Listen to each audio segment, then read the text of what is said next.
Commission Structure Committee meeting. So my name is Sharon Ashworth, but before we start, because we are on a hybrid venue tonight, we'll have the rules of the road read out for those who might be joining by Zoom. Yes, thank you. If you are attending this meeting via Zoom, please ensure you are muted and your video is off when you are not actively participating in the meeting. This allows the active meeting participants to be seen on screen. When you are participating, please unmute and turn your video on. If you have any trouble, you can send a chat. All chats go directly to the meeting host. The city reserves the right to mute people or turn individual videos off to minimize distractions during the meeting. This meeting is being recorded and broadcast on the city's YouTube channel and cable channel 25. If public comment if an item is open for public comment, those attending in person should approach the podium to indicate they wish to speak, and those participating via Zoom can use the raise hand function to indicate they wish to speak. Thank you.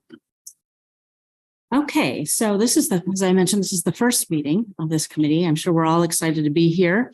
A lot of creativity is going to happen in this room. So I'm excited to get to know you all and work through this together.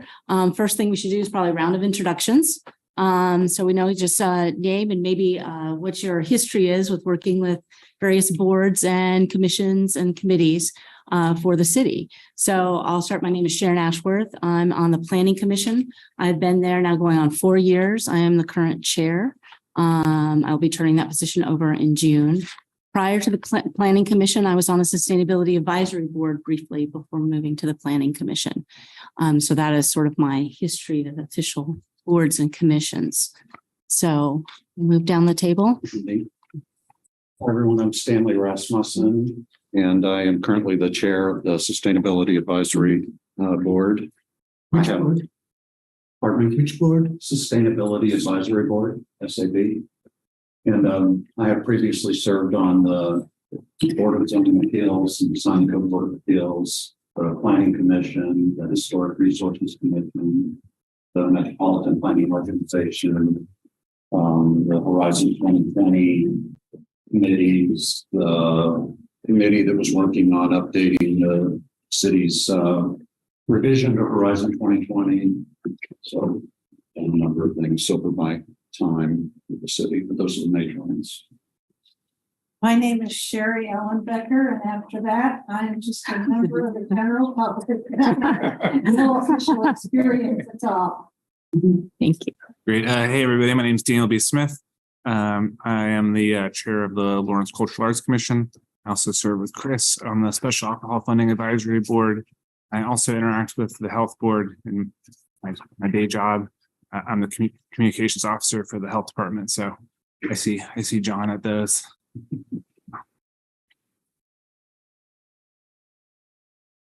Oh, my turn. John Nalbandian, and I'm presently the chair of the Parks and Rec Board. And I'm on 4 other advisory boards now. I've also been on the City Council Commission for 8 years, including a couple of terms as mayor. Hi, I'm Katie Barnett, and I am the current chair of the Human Relations Commission. And I've been on the Human Relations Commission for 7 years. Chris Cohart. I'm currently the chair of the Special Alcohol Fund Advisory Board. I've been on that. This is my second term, so I think this is year 4 for me, potentially. I think I chaired not all but the first year. And then I'm also on the Sales Tax Audit Committee, and I just joined. I had 1 meeting in on that one, and now this one. Hi, everybody. I'm Travis Herod. I was the chairperson of the Lawrence Association of Neighborhoods for 3 years. I was the chairperson of the Board of Zoning Appeals. I think I've been on that 4 or 5 years. I'm currently serving on the Land Development Code, I think recodification, and was formerly on the Traffic Safety Commission before it got downsized. So I have some experience with being on a committee that gets downsized. I was on the Parks and Recreation, and before that, lots and lots of involvement up on the campus at KU. I'm Craig Owens. I serve as city manager here, and I kind of give a little bit of perspective too. So I've been doing city management stuff since I passed John's class some time ago, over 30 years ago, and I've worked in 4 different states for 5 or 6 different cities. So it's given me exposure to different ways things have been done, and hopefully that'll come to some I contribute here. Hi everyone, I am Hannah Ballard and I am the city's new-ish community engagement manager. I've been with the city since late August, and ever since starting I've been hard at work developing community engagement infrastructure for departmental and citywide community engagement. I know that many of the board members here have had varied experiences with community engagement at the city, and so looking forward with this group, we're really looking forward to thinking about how we build community engagement intentionally and thoughtfully into boards and commissions and into everything else we do at the city. So I'll look forward to diving into all of that with this group. So thanks for letting me be here. Thanks for the time you're dedicating. It's going to be a lot of fun, I think. Nice to meet you all. And it's John Nalbandian. And I read that you guys are into IP2. So maybe you could just say what that is so the rest of us know. Yeah, definitely. What kind of engagement you Yeah. would. Appreciate that, John. This is Hannah Ballard, Engagement Manager for the City of Lawrence. IAP2 is the International Association for Public Participation. Many city staff members have been trained in IAP2, 2 levels. There's a planning level and a techniques level. And while that training has been pretty robust across the city, I would say that some of our implementation of that training has been a bit uneven. So that's something we're working to iron out now that we have someone in a role of citywide community engagement, kind of keeping an eye on community engagement at the highest level. So yeah, it's a great program. They are internationally renowned for public participation training. They're sort of known as the go-to best practices. If you're doing public participation, community engagement, public outreach, it goes by many names, but you might hear that group come up a few times. Their website is iap2.org. And if you do want to go there, you take a look at the spectrum of public participation.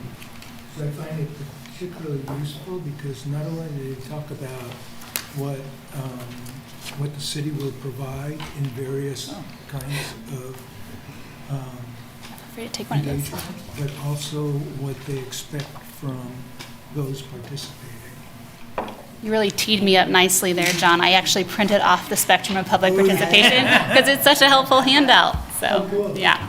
I'm sorry I didn't print enough. I didn't know if it would be useful, so you might have to share. But next time I'll bring enough. Well, thank you. We will be diving right in to that particular topic as we schedule public input hearings. So that'll be a good discussion. We've gotten a lot of materials in your packet. Also, let these folks introduce themselves. I'm sorry, I didn't realize there's a new person. Good afternoon, everyone. My name is Tony Wheeler, and I'm the city attorney. I've worked with the city for over 20 years, so I've worked with a lot of advisory boards, commissions, and staff over the years. So I'm excited to be a part of this. Thank you. I'm Sherry Riedemann. I'm the city clerk, and I've worked for the city for a little over 10 years. And I'm listed as the staff liaison, so I'll be helping facilitate getting information to you all, scheduling meetings, and just if there's any procedural questions. And those reminder emails of when we're supposed to show up. Yes.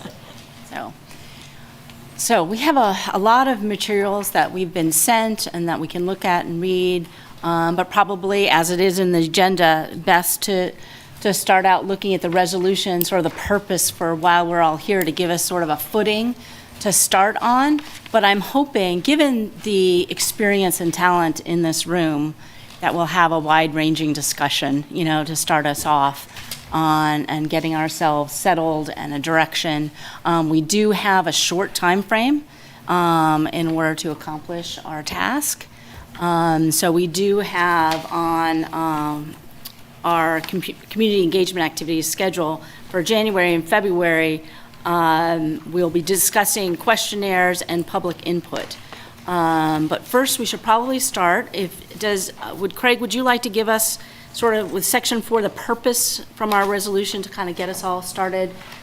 Take a little bit of time, tell us Sure. where that came from. And Yeah, happy to. As I was mentioning, when some people are coming in, this has been on the discussion of the city commission. Really, before I came, my predecessor had taken a run at doing something at the board's urging, doing something to bring some proposals in for consolidation. The effort yielded the increase in one board. So there's not anything that's easy about this. So the commission has talked to me over the last couple of years and asked me to develop a plan, and my proposal was that we convene a group like this to do the work. If staff just develops it and plops it out there, that probably isn't a solution that represents all the different stakeholders that are here.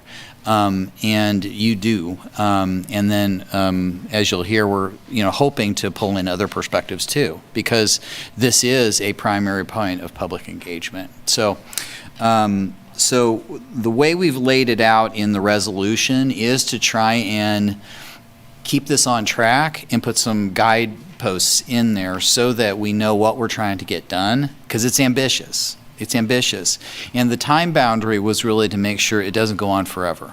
Understanding that you're all busy, because you also are doing your other board activities in addition to living your lives. And we are as well. So this hopefully is useful in that endeavor. The commission did also prescribe that we reduce this to a certain number, probably learning from the other effort that was put on there. There wasn't a prescription. So they said, we really want to get this down to 10 or less. And also, I think a key point that I'll note is the strategic plan has to drive what we're doing. So when we keep in mind the strategic plan and center it, that is what we're trying to, everything we do is trying to forward and advance the content of the strategic plan. So the advice, the work, the value proposition for boards and commissions also needs to be pushing the strategic plan forward. It is the purpose for everything we do. And I'm happy to talk. You've all, I think I presented to most of your boards and commissions. There's a couple members that weren't there, but tried to say, here's what the strategic plan says, and here's the context of the strategic plan. Happy to do that again if that's useful at some point in this, because it has been a culture change internally too. So it's a fundamental piece of the resolution. In some of the study that I did of other communities that were successful in this kind of endeavor, they both really emphasize strategic planning as the central point, and that the governing body needed to make that direction, and they have. So I'd say those are the key pieces. There's some other pieces in here that are kind of just to make our work a little more deliberate and say what we are doing and what we're not doing. And then just a little more 2 cents. We should be defining what we want instead of what we want to get rid of, in my opinion. There's a lot of context and history that we can't ignore and that you are a part of. But if we really build the thing that does its job the best for this community and that serves the strategic plan and the governing body, I think we can come up with some really awesome things. You said very creative people who have lived experience here in this unique community. So I'm really excited about that. Great, thank you. And just to reiterate what you said about the strategic plan, is being on the planning commission, I looked at the materials online, and I immediately started diving into the agenda, looking at all the boards and all the committees and all the commissions. And then I reread the strategic plan and thought, okay, it really shifted my mindset in terms of going forward and really looking at, here's what the strategic plan says. How do we accomplish this through the boards and commissions? How do we get to that, to make that strategic plan work? So it really helped me to reread that strategic plan to sort of frame what we should do here, as opposed to my rabbit hole of diving into what exists at this point. Where is it accessible? It's on the city website, the strategic plan. I just Googled City of Lawrence strategic plan. I didn't have a. If you go to the City of Lawrence, if you go to the City of Lawrence webpage, it's right there on the front.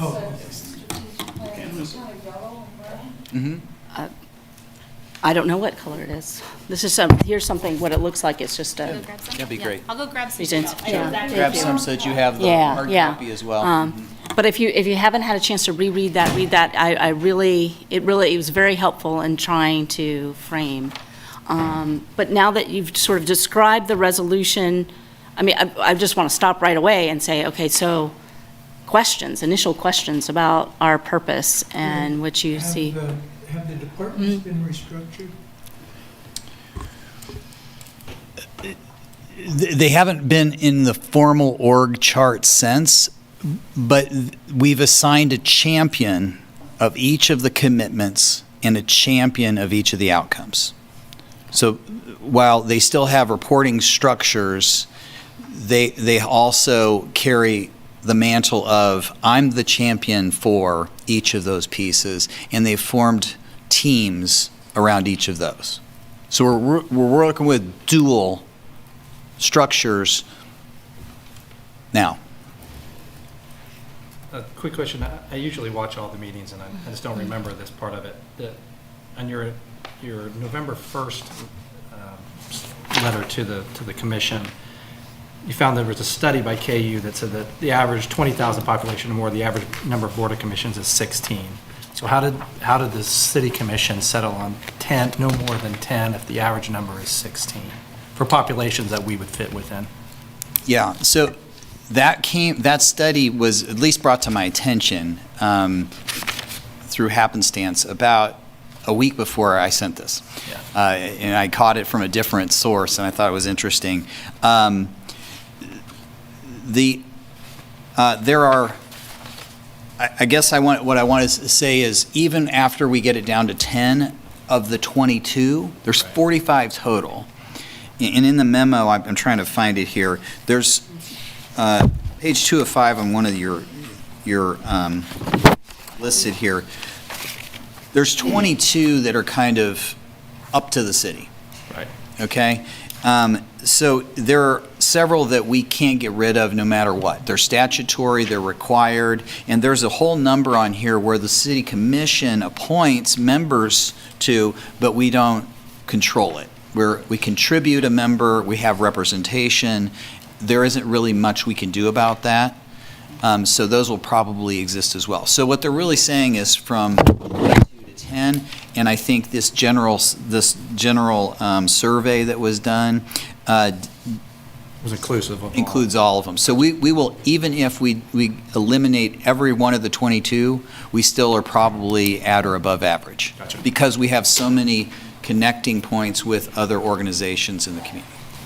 Can you identify I'm going to say the untouchables, the ones that are not? Yeah, categorically, they're on that same memo. It's on page 1.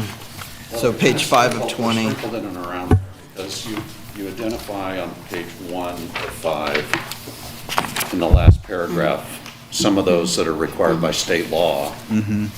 And like one of those is the Park and Recs Advisory Board. It's right under the advisory board and committees. And so it's hard to say which ones are which. Which ones are the 22? That was gonna be my first question, is like, how do you narrow down what's in the code? Because, for instance, the Human Relations Commission is in the code. Which of these are outlined in the city code or state statute? And then certainly I assume we could modify our city code if we chose to.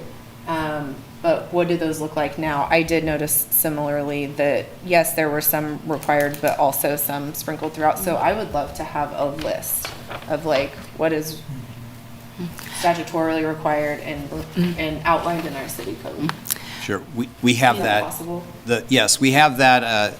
It's a grid format that Squealer has done, and we can certainly forward that on. This memo was trying to capture that in a more succinct way. And I would also say that I do believe we are not bound by code, because the commission itself can modify the code. And there are probably things also, there are statutory provisions we cannot modify, but there are some things we could charter out of. And if you're not sure about how that all works, that's okay, we can go through that. But I guess I would urge not to be bound by things that we're not bound by in your discussions. If I'm not, I was really influenced by what you said about the way, let's start by looking at the strategic plan, and then where do we need to advise, rather than working from the bottom up. I'm going to try that. Yeah. So I like that. and I think what we're dealing with is it's any combination where we could eliminate, we could combine, we could repurpose, we can invent new. That's kind of what I think in terms of things that fit the strategic plan. But for those questions about what exists now, correct me if I'm wrong, Craig, but when I went through this list, it looks like if you just look at, except for a couple on the page 2 of 5 on that memo from Craig to this, so most of those, except for a couple, are part of the 22. But page 3 of 5, all those, the component unit governing boards, joint city, county, and boards with city opponents, none of that is in play. So really what you've got here is the list on the first page, and then 3 on the second of that list. That's kind of what we're working with, except for, there's a few in there, like Parks and Recreation isn't up for, that's one of those that's, what are we calling it? Statutory. Statutory. But I would say, okay. you can, if you build the structure, you can assign these duties. You could assign one or more of your statutory provisions to what you've built.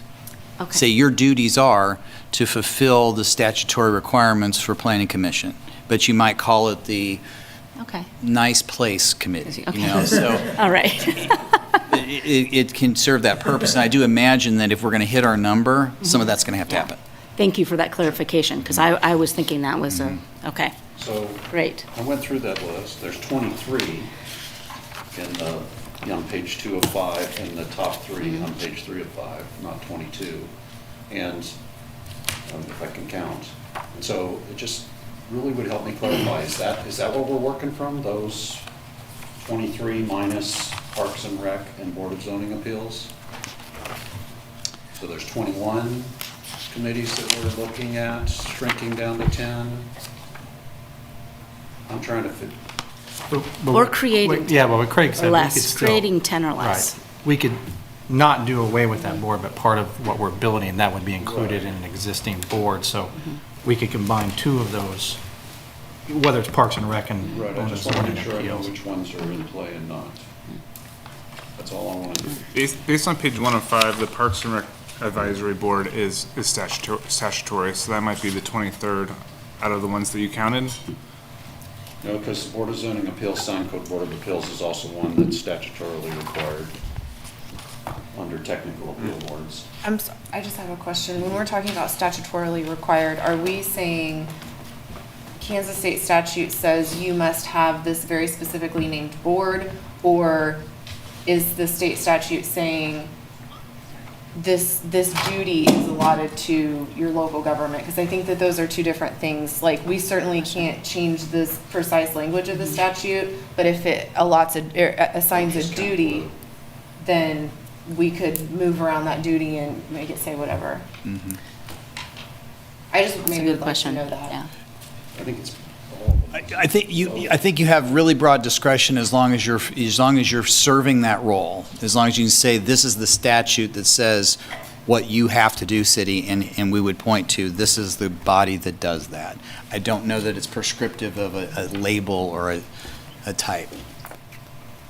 Well, I don't know either. I'm not trying to, I just want to make sure that, like, Kansas state statute doesn't say the Lawrence Douglas County Metropolitan Planning Commission or something like that, that we can't change the name of. And then we go through all this. That's all I want to know. No, the statutes usually say if you have Assigning a the duty planning to your committee, local you will government. have a planning commission. Okay, But it doesn't say the Lawrence Douglas Right. County. okay. You don't think there are any of those on our list? None of the statutes that except perhaps the Board of Zoning Appeals is specifically call that in a statute. Okay. But there are statutory requirements that you have certain boards. Right. Okay. And we've gone through and analyzed and identified those that are required by statute. The function is required, not Okay. necessarily a specific named. Okay, that's all. Okay, so we really do have quite a bit of flexibility for this. And at some point along the way, well, excuse me, go ahead if you had a question. Did you have a question? As I understand Yeah. it, just because I don't understand, the ones that are listed on page 1, if you check them off on here and you get the same number, those would be the ones that are required and are untouchable, so to speak. Is that correct? I take this as we just have to ensure when we're designing what we want, that we fulfill the duties of that committee in what we're building. So not necessarily that that board goes away or eliminated. We just need to ensure what they do is someplace else in one of the new committees Yeah. that is being built. One of the 10. The 23, because I counted the blue, the 23 are those are the ones you have discretion over, or we, the city, have discretion. You know, let me share a little something with you. I'm also on the health department board. And as a member of Parks and Rec and Health, I've been struck by the connection between the two.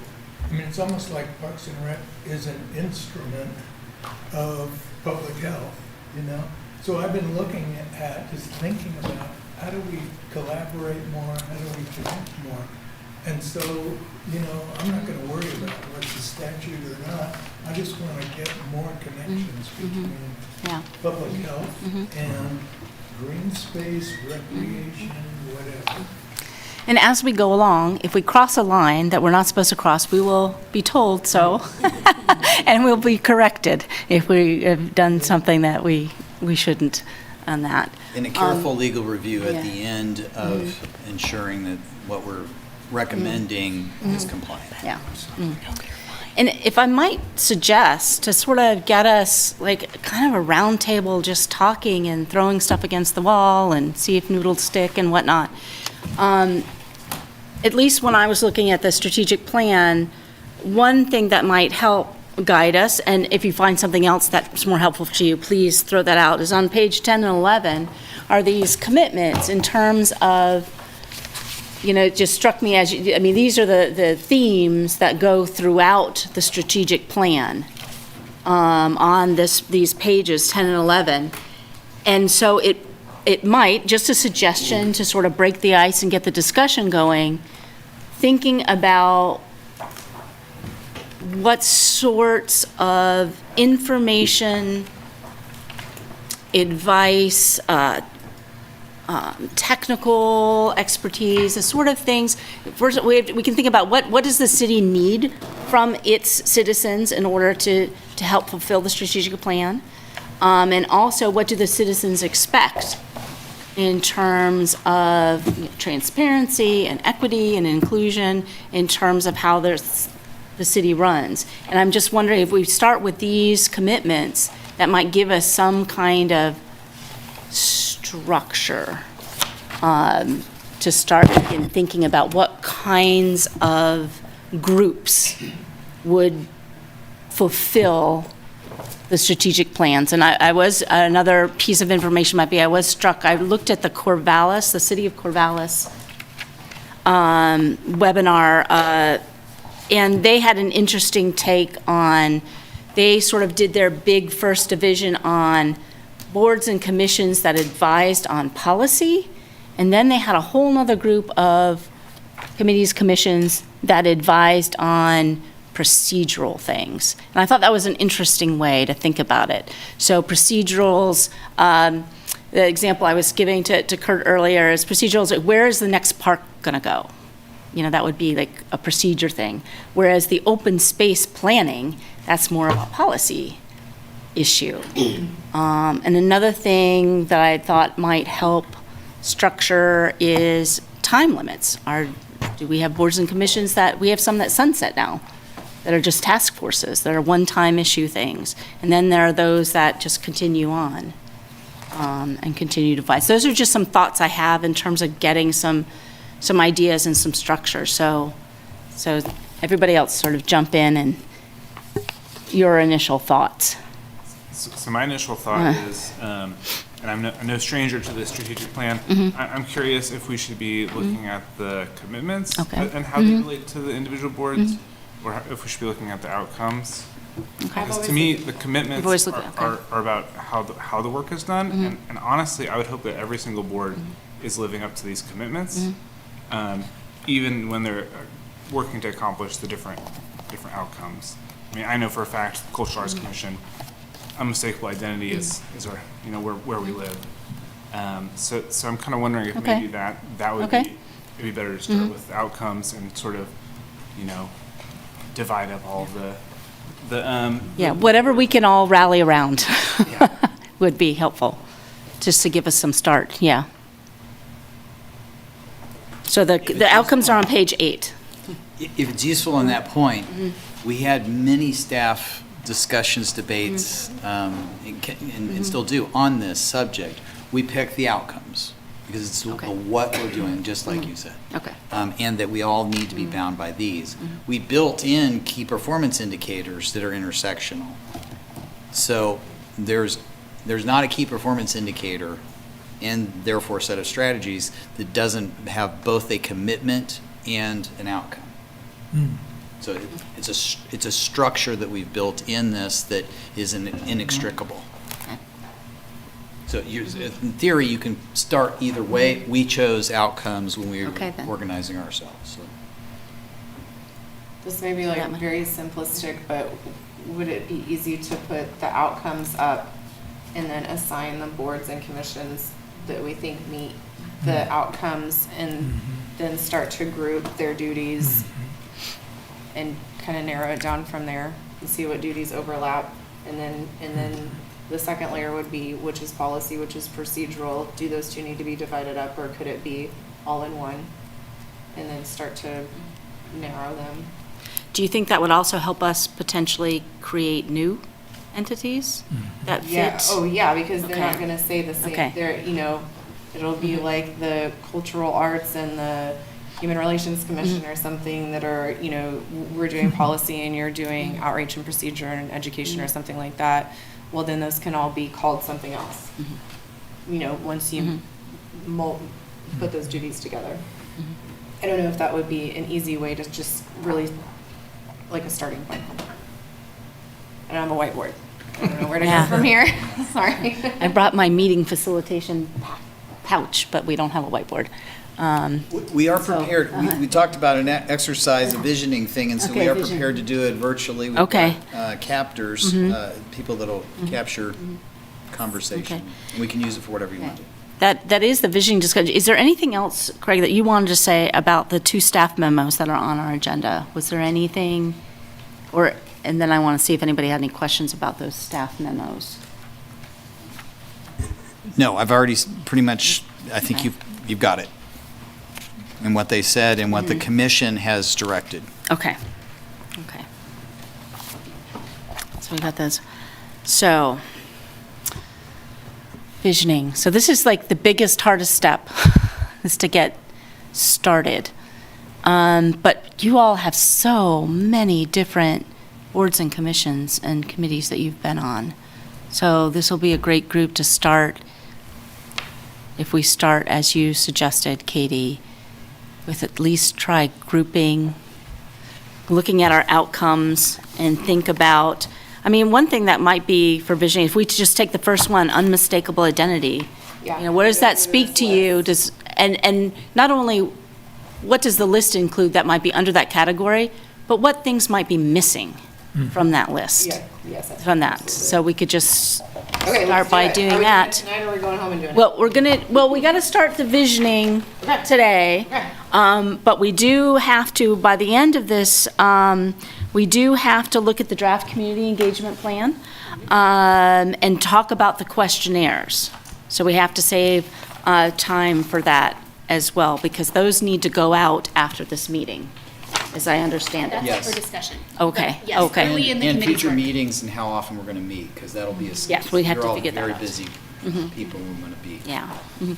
But I think starting the visioning is kind of going to give us an idea of how many meetings, how long we have to do that, just sort of give us, if we jump in and start, it'll give us a flavor of what we're doing and what we're attempting to accomplish here, and that'll give us a little more, some kind of footing to look ahead for future meetings and help us inform these questionnaires maybe even, since these are draft questionnaires. Okay? I have a quick question just from procedure of agenda items here. At some point in this, do we have to offer public comment for any of these points? Do we need to stop after 2 to allow for public comment? Like where, in this process, do we need to involve a public comment as part of this commission?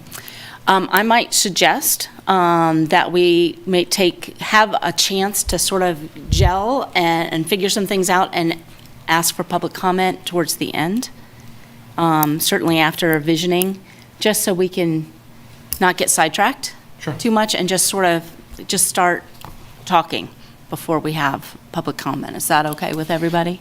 Yes. Take it at the end? Okay. As far as mechanics or procedures, I would just suggest one thing. In the courts, when a jury is handed a case, whether it's civil or criminal or anything, there's really no rule other than you go into the jury room and you have to come out with a verdict at some point. And how they get there is pretty much, open however they want to do it. But common wisdom says that one thing a successful jury is going to do is, even anonymously, they're going to poll the room and they're going to figure out, where are we right now? Here's what's been given to us as far as finding liability or finding, guilt or something like that.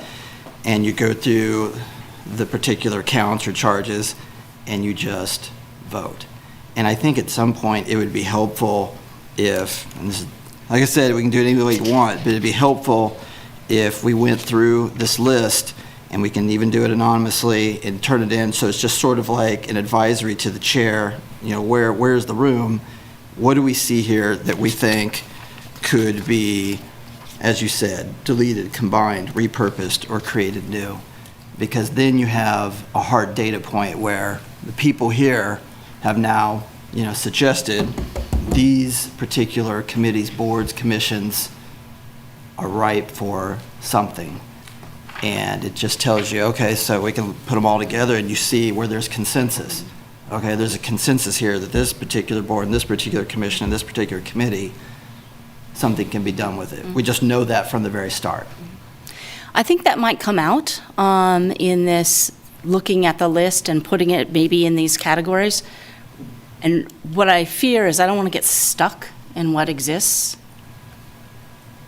That's my only concern, is that we'd get stuck with what exists and not be a little more creative in terms of what does this look like, as opposed to, and I think your idea certainly of a poll, maybe later on, maybe after we have a chance to even talk about some of these committees and where they're going. And then the idea of taking a temperature in the room, I think, is a really good one. But I don't want to get stuck in what looks good, what looks not so good, right away. Is that fair? I think so. Fair? Okay. Yeah, I agree. I don't think this is necessarily a judgment on any commission or board that's currently existing, but as you guys have said, is this the right thing moving forward? Right. And Right. maybe both boards are the right board, and it's just a combination of those two, once it's all said and done. And I think a lot of that, your concern, will come out in our discussion as we take each of these, as Katie suggested, and talk about the committees and how they fit into these outcomes. And a lot of that will come up. Sharon, could you repeat again what you said about Corvallis? You said that they looked at their boards and kind of categorized them into policy boards and action. Procedural, I think is what they called them. Implementation. That was just something to throw out, just because I was grasping for various ways to. It's intriguing to me that you could, because I can see how that could be categorized that way. Okay. But there are multiple other ways, I'm sure, as Craig can tell us, other ways to go about dividing things up. So, and most everybody here would know more than that. I like the idea of trying to tie the existing boards to our strategic plan, maybe thinking about the outcomes, as Katie's suggesting, because I'd be curious to see what everybody thinks. What one person might think fits under unmistakable identity, somebody else might say was really with strong welcoming neighborhoods or connected city. And maybe there's overlap. Yeah. And that's okay. We did this with the Human Relations Commission, like crosswalked everything, and that happens a lot. Like, where do our Human Relations Commission duties fit in here? And everyone kind of had a different opinion, but at least we can find some common ground if we divide it up with these outcomes and put some committees there. And yeah, there's going to be overlap. And then what are the ones that we at least all agree on immediately fall into 1 to 2 categories? Does anybody have a particular outcome that they want to Let's start with? Unmistakable identity. Okay. Is there a consensus of the group that this is the path forward? You know, thank you. Sometimes I get rushed. Yep, no, you're right. No, yes. Board of Chairs. Yes, you're right, I know. So, okay, you're right. Let's say, sometimes I get going and I'm like, okay, we got things to do. So, I am comfortable. Anybody else? In terms of starting our discussion with these the outcomes on page number 8. Does anybody have any other suggestions, uncomfortable with these outcomes? I think it's important. As of framing it. I think it's important to look at the strategic plan. The outcomes are the bedrock of that. The city commission, in their resolution, has specified that they want this to be focused in on the strategic plan. I think that's the charter that we've been given. So I think it makes sense to look at those. Whether or not we're going to be bound by our analysis, maybe this isn't the right analysis to do, but we'll find out. Yeah. We'll find out together, but I think it will give us some insight. And as Katie said, building this little crosswalk might show us that, yeah, we've got some consensus on some of these boards really fit under prosperity and economic security and nowhere else. So maybe that might give us some structure. By the way, there's 5 outcomes. We're looking for 10-ish boards. There's structure there too, so I'd say let's give it a try. That's mine. Yeah, and if it ends up we're not being very productive that way, we'll Try something we'll else. try something else. So Katie we'll do unmistakable identity. I didn't hear any other comments or The only comment I issues? would have Okay. on this, I like this, I think this makes sense, especially with the resolution that we currently have. It's just sustainability of this, in 5 years' time, 10 years' time, or whatever that looks like as the city changes, outcomes will change, as will a strategic plan. And tying the reformation of all of these committees down to 10 over this specific current iteration of the strategic plan, is that the right direction that we want to take? And I think it is. I don't think we have a way to not do that. This is the best path forward for making the next right decision. But that's the only thing I would say is potentially whether this is a sustainable model, or are we doing this 5 years from now, doing the same thing and restructuring all the boards to fit into the next strategic plan. Do you think there's a way to ensure some sustainability with that? Is there a way we can have this discussion that might? Craig can never leave. He's here for life. Yeah, because that is certainly a concern. Right. So how do we build that in to our discussion? Craig, correct me, but these outcomes, except for unmistakable identity, are pretty generic Yeah, when it comes to local governments. I mean, you could, it'd be very uniform for sure. yeah, I mean, you could, I bet you could go to Manhattan. I bet you could go to Iowa City. I bet you could go to Ames. I bet you could go to Columbia. And, they'd go, those are ours. How'd you get them? I think that's true mainly because community is generally accepted to include these things. And so when you take a group of citizens, at least in the United States, and you put them through a process, an organic process of listening, I think you likely do come up with similar things. For the same reason somebody can feel at home here, even if they didn't grow up here, they can feel included. So that's how I've reconciled that. Yes, I feel like this is special. I know we listen to this community to build this plan. And we're very, very careful in building it with that caution and that value. But you do see the same sort of structures. And certainly local government is therefore in the structures of local government, and the laws that, empower us usually have the same breadth of services that are given. So this is uniquely Lawrence. This is it. And it will be uniquely Lawrence every 3 to 5 years when we go back and talk to this community, and it should pick up any changes. I don't expect it will be wildly different, though. So it will be evolutionary, and the things that we value here probably will show up again. The strategies that we need to do, and maybe the goals that we set out, and the way we measure success might evolve over time. I agree with Dr. Nalbandian that the statements here and these outcomes are very generic, but if you look at the progress indicators and the KPIs under those, they really clue you into what that outcome is all about. That's where you get the specific examples of, under safe and secure, it's how many crimes per 1,000 people, and police departments and fire. I mean, it really keys you into what that topic's all about. So if you're not familiar with it, you may be flipping back and forth, but I think it's a good roadmap. Other comments?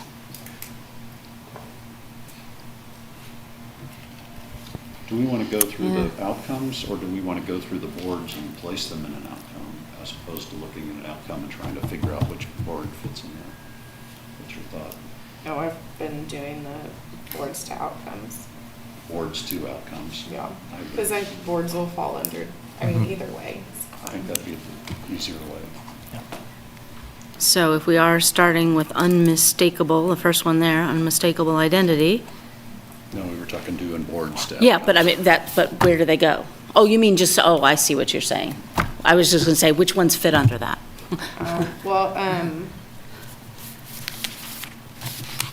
Because then you got to go through all 23 to figure out which one. That's true. Which ones fit under there. That's true. Yeah, let's do that. I did some of it. Okay, go ahead. Parks and Rec. Yep. And I'll be honest, I don't know what all of these are. Some of these I've never seen before. We might have to stop and talk about, yeah. Yeah. Are you going through the list as it is, or do you just make your own list? As it is. Okay. As I've seen here in the Okay. packet. So Parks and Rec is one of those untouchables, though. Okay. That's Yeah. okay. Yeah. Yeah, we're going to go, yeah, right. Categorizing them right now. Yeah. The Historic Resources Commission goes here too. Yes.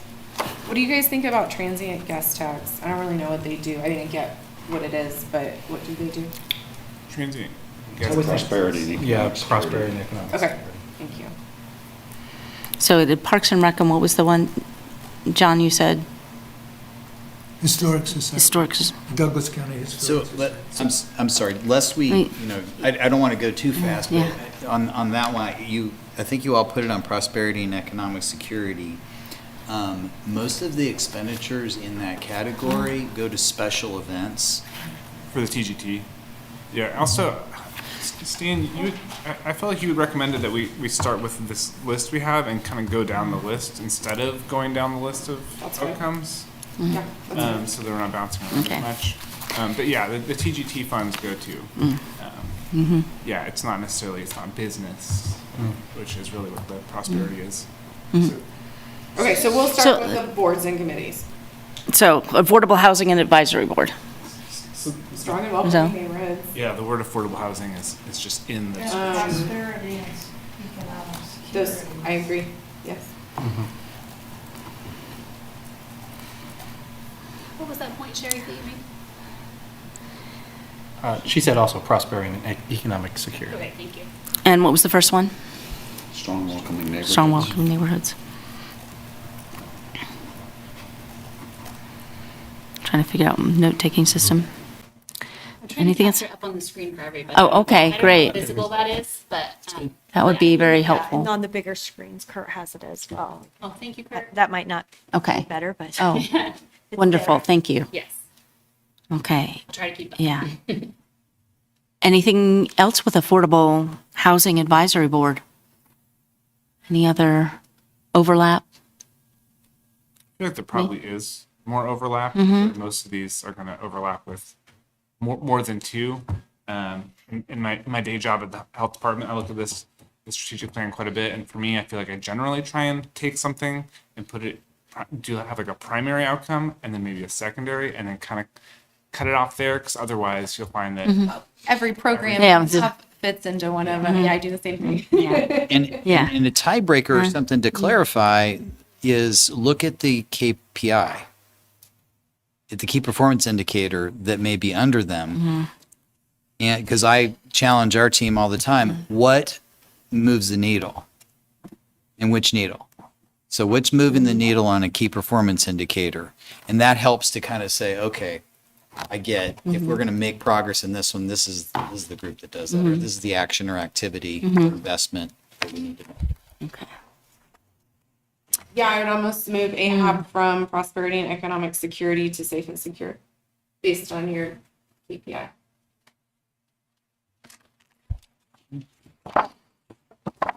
And based on the discussions we've been having, the primary function of AHAB is to keep people housed safe and off the streets. Not to foster an environment that provides people and businesses for economic security. It's more about keeping them home and safe. Strong welcoming neighborhoods, the last half of that sentence, with access to safe and affordable housing and essential services that help them thrive. Yeah, so maybe it just goes under one. We can always rearrange and come back. Yeah. So Okay. this is just the first stab at it. Are Okay? we, Just the first stab at it. we're gonna do, I like your idea of like, let's focus on a primary and then a secondary and move on. Okay, I like that. What's our primary and our secondary for AHAB?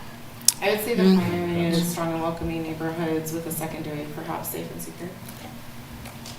The notes reflect that. Any other comments on that particular one? I feel like you could argue that the prosperity and economic security is above safe and secure, primarily just because, I mean, affordable housing really like lays into our community's ability to just have functioning. But I agree that it is fuzzy. Yeah. Yeah, and our things might change as we go along, so. So next on the list is the Aviation Advisory Board. So what is their role? I mean, What do It's they the do? infrastructure of our city. Yeah, What do they do? they advise, we have a rather large airport in our community that's a municipal airport, and it's actually a regional airport at this point, and they advise on how the operations of that. and the airport has expanded quite a bit. Stan, you might know that. I talked to our Rotary group about the new hangars and stuff that are going in there. So there's definitely a prosperity and economic security for that as well. Now, at some point, one of our planning commissions, we were handed that in some capacity for that. I guess that's why I was confused. There was a separate aviation advisory board when we were handed that Well, you'll role at one point. have the planning of and of the land around the airport. Okay. I would say Okay. that the Aviation Advisory Board tends to focus more on business, Okay. development out there, and making sure that we have a functional airport from business standpoint. I agree with Dan, if we're going to be prosperity and economic security is a better fit for that one. Is there a secondary? Could we say connected city, because it talks about infrastructure, facilities. I feel like our airport is part of our municipal infrastructure. Transportation Yeah. infrastructure. Yeah. Absolutely. And then I just saw the word region, and you just said it was in the regional. Yeah. I mean, the first purpose of this in the bylaws is to promote general and commercial aviation activities and interest in Lawrence. Okay. So the primary was the prosperity and economic security, secondary, connected city. Any other thoughts on that one? Okay. Body Work Advisory Board. I don't know this one. I assume they fix all of our trucks and stuff. It's actually human body You work. might think that. Yeah. It's massage therapy and When we implemented massage Of therapy course. Yeah. Okay. regulation, they advise the city clerk if there are ever questions about someone's license. Oh, okay, someone's license. it's Okay. an extremely narrow, Okay. You were kidding. no, it's extremely narrow Yeah, focus. to provide technical expertise and guidance to the city clerk and city commission regarding the licensing and regulation of body work practitioners. Well, that would be safe and secure, wouldn't it? Trusted services, they're like, you're talking about licensing, right? So,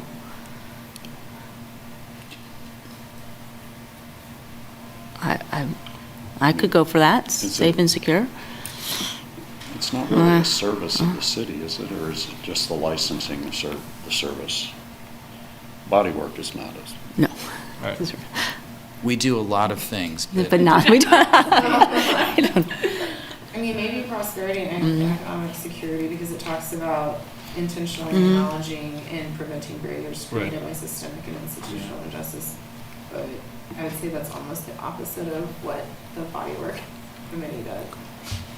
You might be making your jobs easier if for some of them you only identify a primary. Yeah. Later on, you won't Yeah. have to do the hard work of shifting things around. Another thing is we could have a list of things where we're not quite sure where they fit. I mean, just, we'll have them in a parking lot, you know, they use that term from, yeah, yeah. So can we just have an outside There's a parking Love lot it. now. column? Yeah. Do we want body work in the parking lot, or do we want body work built in safe Yeah. and secure? Love it. Ooh. I can see it in the prosperity and economic security. It's like a business license. the historic resources? Oh, no. No. Oh, I thought that was in the city commission. Not tonight. I'm not sure when their next meeting is. Oh, sorry. You're welcome to stay. So we do have some mentioned prosperity and economic security, so we can, You want that as a secondary for body work advisory board? I think that's the, Yeah. and the parking lot is the primary, or, Oh, okay. I think, I don't think the body work matches up with any of the indicators for safe and secure, Yeah. really. I would agree. I don't think that's safe and I like the secure. word safe and secure, can Yeah. have kind of a vague meaning, but if you actually look at the progress Yeah. indicators, it's pretty specifically, you know, Safety. situations Yeah. where there's sirens. It says, I mean, safety resource. Yeah. I don't think body work is a safety Yeah. resource. I agree with you. Yeah, and it takes a while, again, I've looked at this thing a million times, it takes a while before the outcomes start to really like, you start to be able to quickly figure out what matches up. okay, any other thoughts on body work? How are we indicating primary versus secondary on Okay. this list? Great question. I can do that. Okay. I think I can do all the others we've done so far. Now, the next one, the Community Police Review Board has just changed recently, to my understanding, I think it's but had maybe, some members who've stepped off, I think, is that what you're referring to? that, and I thought it was restructured There- recently. There's a consultant that will be working with a committee to consider restructuring it. So what do we do with that if there's already a consultant? This is chicken and egg. Okay. They're concerned too about going forward with their work too aggressively while this group is considering this as well. So I would say both of you just do what you need to do Okay. independently without thinking of the other. Okay. It's my advice. So PPAB. On the body work, Go ahead. I think where my head was at on the safe and secure was because of the, maybe I'm wrong, or I don't want to have a bias, but I think about the massage parlors that were arrested for having people sexually trafficked or holding their passports. And I think there were instances in Lawrence where 3 places of business had arrests due to that type of nature. It didn't have anything to do with the kind of massages they were giving or anything. They were actually holding women, confiscating their passports and forcing them to work, doing more than massaging. And I think that fits into instances of sexual violence, because to me, that is violence of the worst kind. I would agree with that, but I don't think that's necessarily inherent to the whole. I mean, there's definitely some connotations and stuff, but I think that it's any business, you know, like when it comes to the safety and security, you know, it doesn't matter what venue that's happening in. It doesn't change the nature of how the law enforcement are intervening. It could be secondary. I will say though, have we always had the Bodywork Advisory Board, or did that come about after that incident in like 2000? I think Sherry can give some context. Sure. So we wanted to implement licensing in response to that.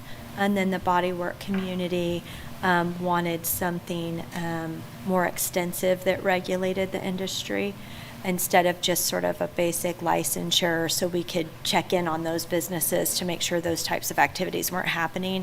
So as part of all of that work, the Bodywork Advisory Board was written into the ordinance that created the bodywork license.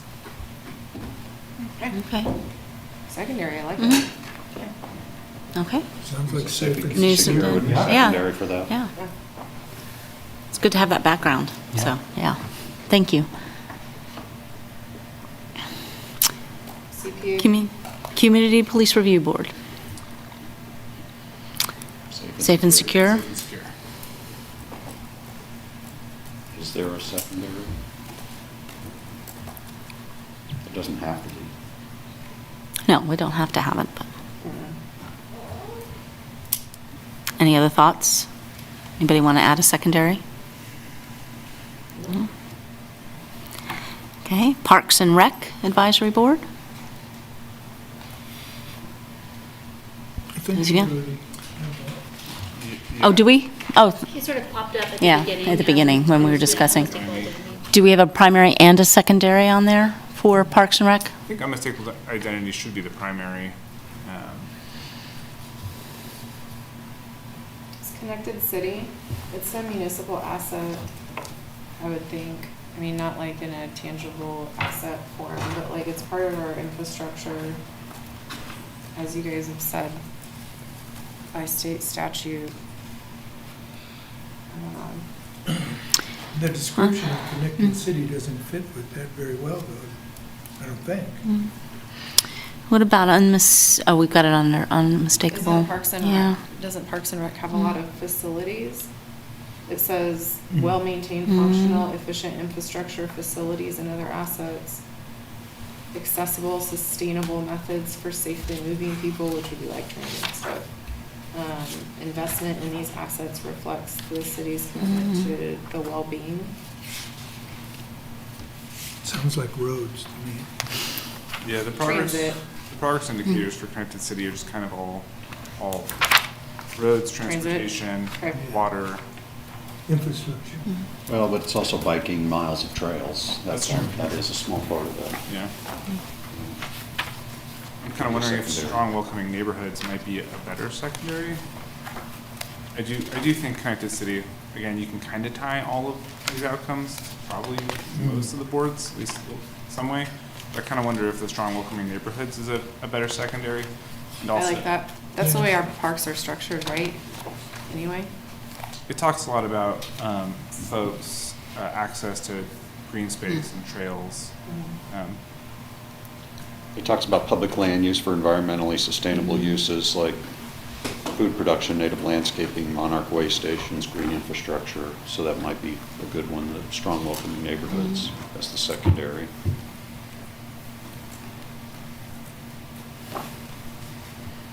Other thoughts?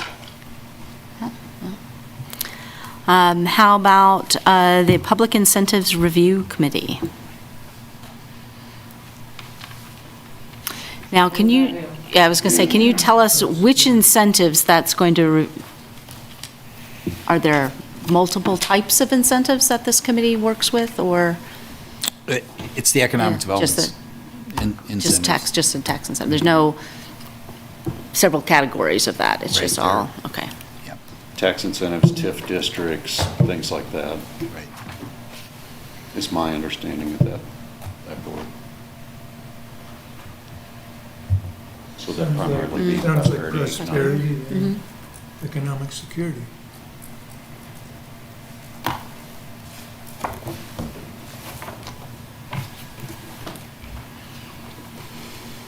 I don't know if there's really a secondary that fits well with that one. I feel pretty confident leaving it in. Yeah. Just that one. Right. Public Transit Advisory Committee? Vote for Connected City. Connected City. Is this your secondary? The Public Transit Advisory Board, or was it different? It's, Public Transit Advisory Board. Committee, thank you. Advisory Committee, sorry, thank you. Committee. So Connected City, but also, I think it could be in strong welcoming neighborhoods, specifically when we're talking about connections of neighborhoods, walkability, bikeability, bus routes.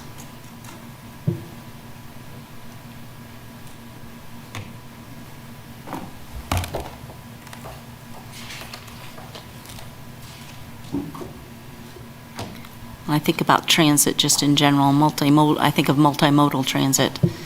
That's specifically one of the items under strong welcoming neighborhoods too. Is multimodal transportation options. Yeah. So I would say that might be a good secondary. Other thoughts? Yeah. No? sounds Good? Okay. So we got primary and secondary. Okay, Sales Tax Audit Committee. What do they do? Audit sales tax. Review the usage of sales tax sales tax that has been approved by the community. So we're not voting on anything, we just review the report, and then that report goes to the city commission for. What do you report it? Say it again, Yeah. I'm sorry. There's certain sales tax that have been approved by the community, Yeah. and it's just an audit of the usage of those sales tax dollars. Oh, to make sure they're, I see, Yeah. Make sure those taxes are being used for what they were Not supposed to to be be in. used for. yeah. But you don't direct, Nope. advise on directing of those funds. Okay. Give me an Okay. example, please. Trying to think of one of the most recent sales tax that was passed for some construction, for some construction projects, and ensuring that those sales tax dollars were used for that type of construction. Capital improvements. Yeah. Yeah. I think they had a sales tax for the T at one point. For the what? Oh, for the key. Oh, we've had sales tax for a rec Yeah. center, we've Go had ahead. sales tax for, The a number of library. things, yeah. Yeah. The library, the health department, a couple other things. That was back in '93. So to me, that sort of speaks to prosperity and economic security, unmistakable identity. If you're talking about particular things. I'd Other say thoughts? Prosperity and economic Economic security, security. making sure the money's being used for what it's intended.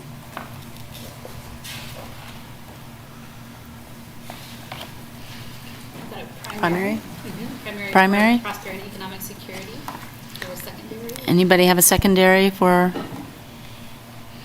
I'm thinking unmistakable, just because it's directed sometimes to very unique things. So I think of that as sort of identity. We determine what our identity is by funding certain projects with the sales tax. Seems like a lot of stuff Or is is it? referred to historically is more like infrastructure. Is it? Yeah. More, oh, it's more infrastructure rather than, I was thinking you mentioned the rec center, for example, or The the library. bus ride, the library, so. This challenges the model that we've been going through a little bit. But I jumped ahead to sustainability, and I think this one and sustainability both are really hitting commitments, Yeah. which by our design here, bleed through across all of them. Right. Keep in mind, nobody was using this as a reference over the decades where these were all thrown on top of the Right. stack. So we said at some point in the community, these are really important things. And I think we probably said these are really important things as commitments and didn't necessarily think of them in this context, just for what it's worth. So it 'Cause I doesn't mean that, and it's trying to suggest that it's possible that some of these might not fit neatly into just one of these, and some of these might absolutely be applied to all of them. Sound What- fiscal stewardship Right. is a commitment that runs across all of the outcomes. Yeah. Right. Every one of those Yeah. outcomes has that as a key performance indicator. And as you described it, In the parking lot. yeah, With the sustainability advisory board, like this is meant to hit all of these. Then maybe you just say all. because I think also it goes to it speaks to transparency as well, in terms of how the city government, and that's a commitment as well. So do we want sales tax in prosperity, economic security alongside in the parking lot / commitments? Or do we just want it in the parking lot / commitment zone? I'm okay with it in the parking lot for, For everything? yeah. Yeah, I like that. I don't quite, I'm on the committee and I have a hard time feeling like it's in Okay. the prosperity and economic Okay. security, other than the sound fiscal It's stewardship. all outcomes. Okay, Yeah. great. It fits under all of them. Special alcohol fund advisory board? Is that, what sorts of things does that fund? Can you give us some examples? Historically, a third of the alcohol tax received by the state of Kansas would go into that, this is Special Alcohol Tax Advisory Board, and then that would be granted out to not-for-profit organizations that fulfill the utilizing for special alcohol, for alcohol and abuse addiction services. With the change in kind of the funding, now that is in the housing, and it's being utilized for housing purposes. So currently, our committee doesn't have any funds to make recommendations to the city commission for. But historically, we've granted out money for alcohol and addiction services. But Yeah, and usually there's the it's supposed to be 30% is supposed to go specifically to alcohol and drug prevention, education or Yeah. treatment, and then the rest of it can go to organizations that are shown to impact in a broader sense. But it is all going to nonprofit organizations. So do you two have a feel for where this, For health-related activities? Basically, any nonprofit who can connect what they're doing to contributing to help make the community better off when it comes to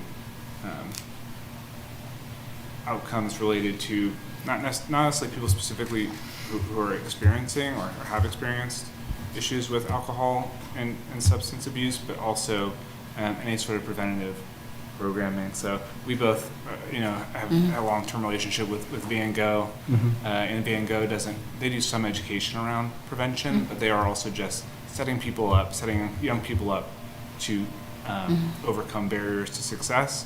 And so that qualifies as, helping people get on a road that's going to lead them to a positive destination that is less likely to include alcohol or substance abuse. So that is the general charge. I would just add, it's not limited to just nonprofit entities. The resolution does allow it to go to city functions like police, prosecution, if it furthers something that's stated in the charter ordinance. So while traditionally it has largely gone to nonprofits. It's not restricted to only go to nonprofits. Okay. So what is your feeling being on those, that where to put this? What do you think, Chris? I mean, I think prevention and education for substance abuse, I think, can always be safe and secure. I think it's welcoming neighborhoods. I think it's unmistakably Lawrence, just based off of what we've historically funded. And at those particular funds right now are in housing. And I think that's a lot of the strong welcoming neighborhoods that Yeah. we would. I would put strong welcoming neighborhoods as number one, and safe and secure as probably as the two. Is this a parking lot sort of group though, or no? You know, Burton Ash was a big recipient of these. DECA was a big recipient of these as well. And I think those are Okay. community-based safety resources Okay. that these funds typically had been utilized for and are currently still being utilized. Burton Ash is still a significant recipient of those funds. So I think safe and secure Okay. and Yeah. strong welcoming neighborhoods. I might say safe and secure as primary and strong Yeah, maybe. welcoming as secondary. Yeah, maybe that's Switch those? Okay.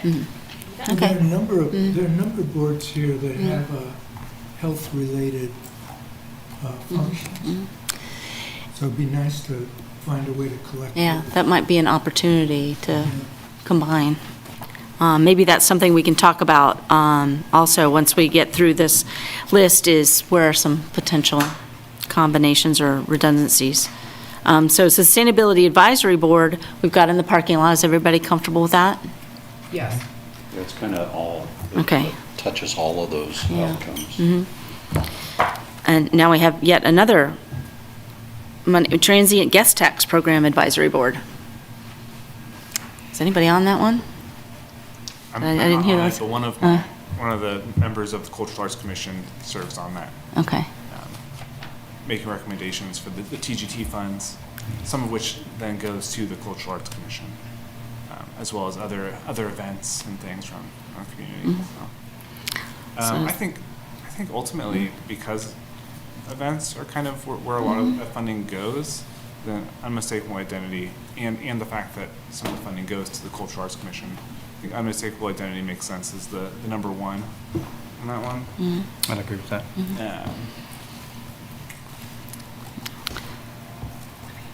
Given where the money goes, is that, I mean, would it just be, have that, no secondary? Would that be? I mean, I think There? I'm fine with it, just having the one. Anybody else? I like it. Okay, all right. So now we're on to technical appeal boards. The first one is the Board of Zoning Appeals and Sign Code Board of Appeals. So even though this is one of the ones that its duties we have to keep, but we can assign it.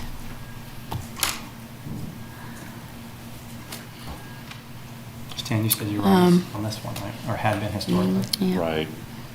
It all deals with the city building codes, development code, I should say, and, you know, can you get a variance?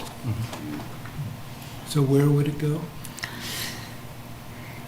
Do you think about strong welcoming neighbors as aesthetically unique neighborhoods? Would that be at least one choice, primary or secondary? I'd say we Or put it in the unmistakable? parking lot because it's one of the untouchables, and maybe come back to it. Okay. I mean, it's a statutorily required, if we have a zoning code, we have to have a Board of Board of Zoning Zoning Appeals. I think it's my understanding by state statute, so I don't know whether we'll do much with it. We could change the name, but the function's got to remain. I'm not sure it's anything we can combine with anything else either. I don't know. Maybe. I don't know if it's possible to move the BZA into the Planning Commission, for example. I don't know if that's a legal possibility, but that's something to consider, is do we need a separate BZA, Board of Zoning Appeals, and a separate Planning Commission? Or can they be all under one roof? Heaven help us, I hope not, but. Typically, the BZA is quasi-judicial, aren't they? They are Function. quasi-judicial. So Okay. that probably would muddy the water enough not to, because your standards of record are somewhat different. That is true, they are quasi judicial operations. Their appeal is to the district court typically. Right. Same in And this- Missouri, by the way, yeah. and Texas. Yeah, and that's the same with the sign code? There's nothing distinct about, or is that part and part? You know, when I was Or is on that- the BZA many years ago, that's when they said, okay, well, you also get to do the sign code Okay, board so of it's appeals. just an addendum to the title I then? would say that the Oh, sign code oh. is not statutorily required, but the BZA is, Oh. according to our analysis. Although I think that we have combined them. Interesting. This And sign code Okay. actually comes Because up- of the quasi judicial nature of both, probably. Probably. Yeah. The sign code actually comes up at the Cultural Arts Commission every once in a while, just because when you have a mural with words, I mean, there's a real gray area Oh, between what is interesting. signage and what is, Uh-huh. public art. Uh-huh. So we're constantly running across that. So it's interesting to know that those two things are currently combined, but don't necessarily have to be, and haven't always been. Does anybody know if there was once just a sign code board that was independent and?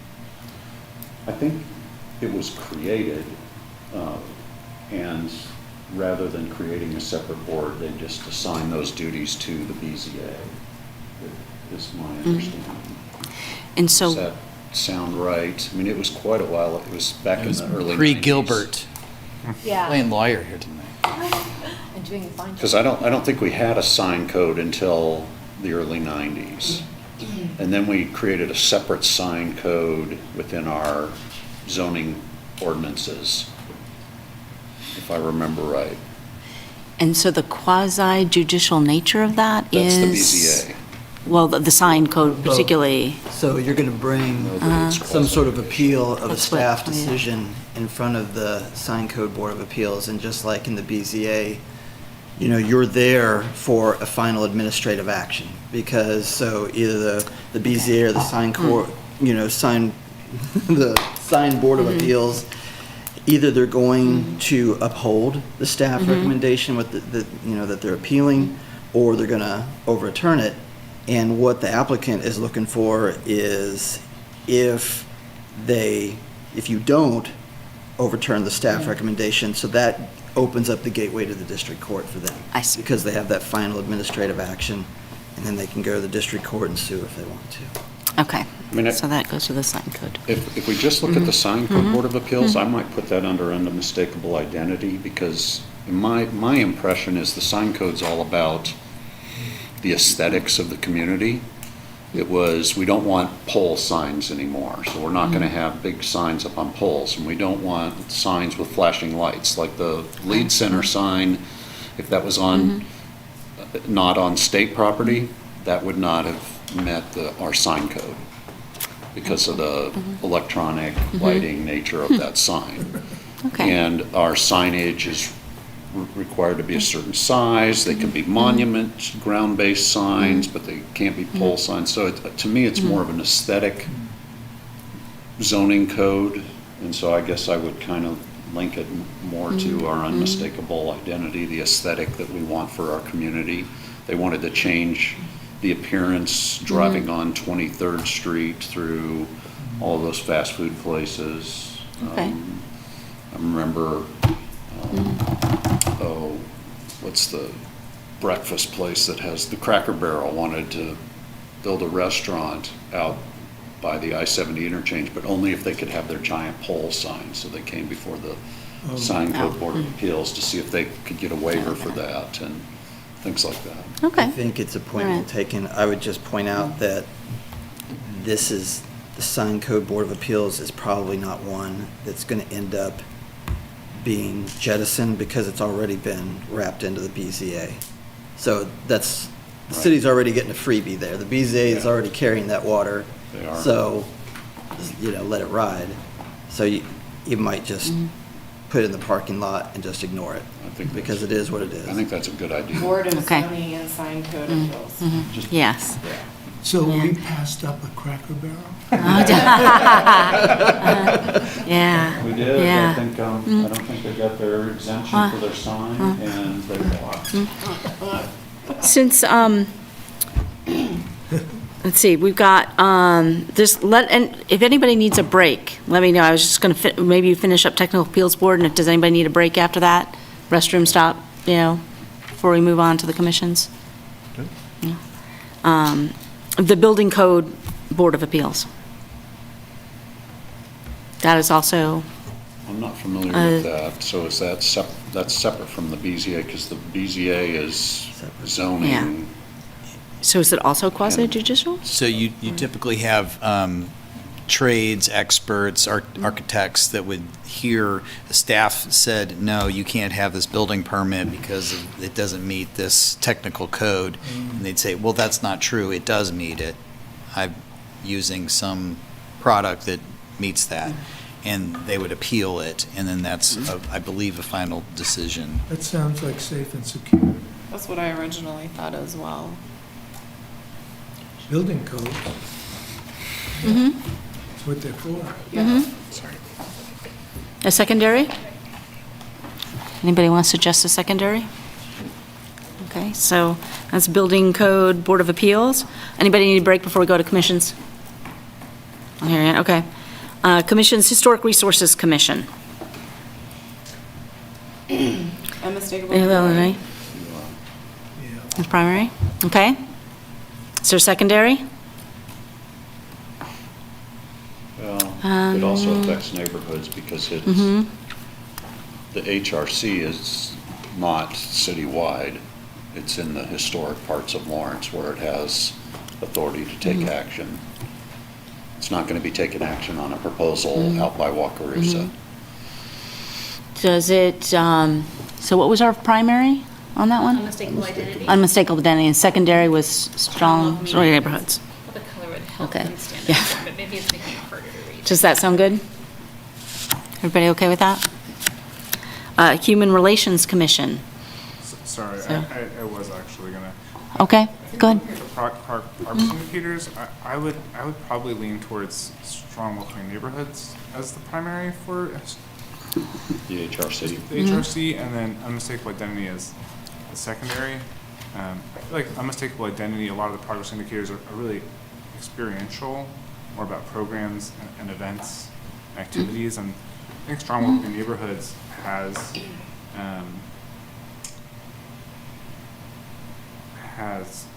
is that true? I'm just wondering where the strong welcoming neighborhoods, aesthetically unique neighborhoods, I think that is what sticks out to me with that outcome area as being what the historic resources commission is really about. So I would just flip those two. That's Other thoughts? my 2 cents. I would On agree which- with that. Stanza, ready? Everybody okay with flopping those, switching those? Okay, did you? I got that, Okay. thank you. So the Human Relations Commission. Chair. Yes. I mean, I just have to say, like, having watched through this 2 years ago, I don't know, it just meets everything that we have here. I would welcome your input, because I can't say, Tell me a little about the Yeah. Human Relations Commission. Like, well, it's to end discrimination in the city of Lawrence and enhance diversity. We also handle complaints investigations, and whether it's public access, housing, so like this housing employment. voucher proposal that the city commission is contemplating, you all would have an interest in that. So are you, like, it's a policy advisory board? Can you give us an example of a? Well, I mean, Chapter 10 charges the Human Relations Commission with enforcing Chapter 10, which prohibits discrimination in all of those areas, employment, public access, housing, et cetera. And so, but we are also charged with doing outreach. We absorbed one of the cultural events committee. Is that what it was called, Tony? And It was the Lawrence Alliance, Oh, the Lawrence Alliance, okay. which Put on an event. So equity and Yeah. inclusion is one of the commitments that runs through all of these outcomes, just like environmental sustainability and sound fiscal stewardship. Yes. So I would say it's a parking lot one that applies to all. It does, in my opinion, but I would love to, I'd love to hear from you. I mean, the only thing that I can't, now that we've narrowed down what connected city means, when you start thinking about systemic discrimination within our city, there's no place you can stop and categorize what we do. So. Well, even under connected cities, there's equity inclusion pertains to sidewalks that are compliant with ADA. Yeah. Yeah. And So my vote obviously is to put it under everything, but I, would love to hear what you guys think as outsiders and not on the commission. I think doing the same thing we've done with some of the others and just putting it under the equity and inclusion commitment area. I'm fine with that. It is harder to nail it down. Obviously, there's the housing component, which is at the forefront right now. But if you think going with the equity commitment area instead of one of the outcomes is what makes sense to you, I'll trust it. Everybody good with that parking lot for now? On that actually, in some of the work that the Sustainability Advisory Board has done, brings up a question we'll deal with later as in terms of how these boards and commissions relate to, like you said, the Human Relations Commission did 2 years of research on that voucher area. I know the Sustainability Advisory Board has been doing their own research. So that sort of job description, for lack of a better term right now, for what a committee does is an interesting discussion point.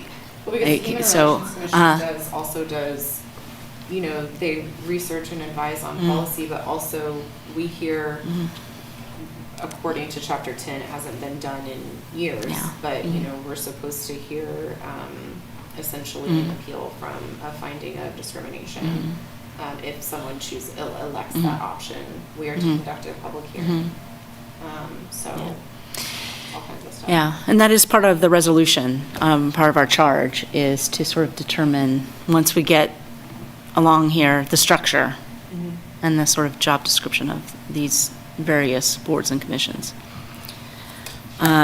Okay, Lawrence Cultural Arts Commission. Did we? I don't think it's officially come up yet. No. Lawrence Cultural Arts Commission is definitely unmistakable identity, number one, especially since Parks and Rec, is the LCAC is under Parks and Rec has a lot of unmistakable identities. Progress indicators. The secondary, I feel like what most people are going to lean towards is probably strong, welcoming neighborhoods.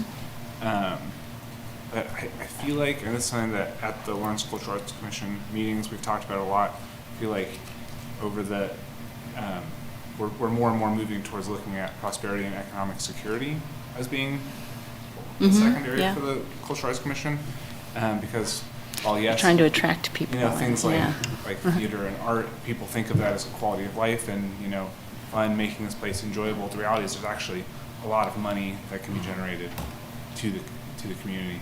So that would probably be my vote, especially the way I think we're sort of trying to look at things going forward. There's some interesting stuff that some of our members have been looking into as far as like some of the filming tax credit stuff that other states have done, trying to attract film, studios to film in Kansas. So some of that's sort of looking forward. But I think I would personally prefer prosperity and economic security over strong welcoming neighborhoods. Well, one of the key performance indicators under prosperity and economic security is sustain and grow the arts and entertainment community. Yeah, exactly. I think it fits well in there. It also talks about the rating as a good place to live, a good place to do business. I think it fits there maybe better than strong welcoming neighborhoods, but definitely UI as the first. Yeah, for sure. That's the primary. Any other thoughts on that? Okay, how about Multimodal Transportation Commission? connected city, seems to be. It's hard That's not sort to of, yeah, just right. categorize all of the Yeah, transportation. yeah. But anybody have any idea for a secondary on the multimodal? I might consider strong welcoming neighborhoods for that as a secondary. Yeah, because After they talk a connected lot city. about- They talk a lot about walking and biking trails, distance to various things, transit, bike routes, sidewalks, things like that. Everybody good with that? Yep. Okay. Can we go back, can we go back What? to the Building Code Board appeals, the primary being safe and secure? I'm just looking through the performance indicators, and I'm struggling to see where that fits into any one of those key strategies or performance indicators. I was also kind of curious about that. What I settled on, in looking at it, was just the very first 1% of residents who perceive Lawrence as safe or very safe, just because I feel like building codes are primarily a safety concern. I don't really know if any of the other things on here are as connected to that. But that's what made me not say anything about it. Yeah.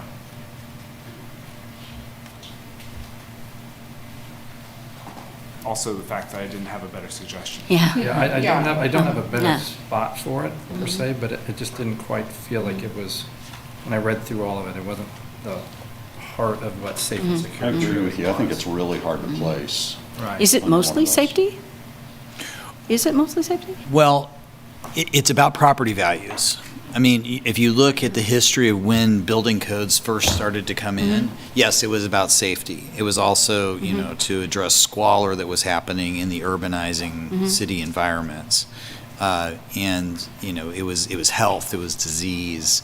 But it was also, if somebody builds a building poorly next to my property that's not, it affects my property values, and so we should prevent that. We should keep from, you know, property degradation. So there's a safety element of the users of the building, but there's also we should all expect the same standards. So both of those things motivated the development of building codes.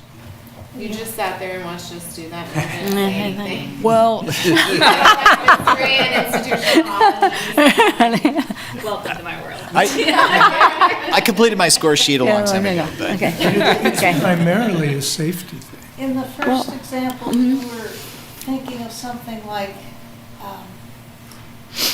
the classic example of the Crown Center collapse of the bridge. That was a building code violation. An architect signed off on a change that he shouldn't have signed off on, or something like that. But that's a code violation. And so it's very much the safety of the community in public facilities and public accommodations.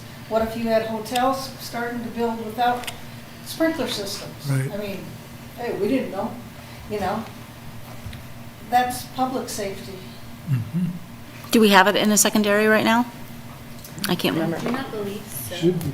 So just given what Craig said about property values, I could see it also in the Strong welcome. strong welcoming neighborhoods. They call it aesthetically unique neighborhoods.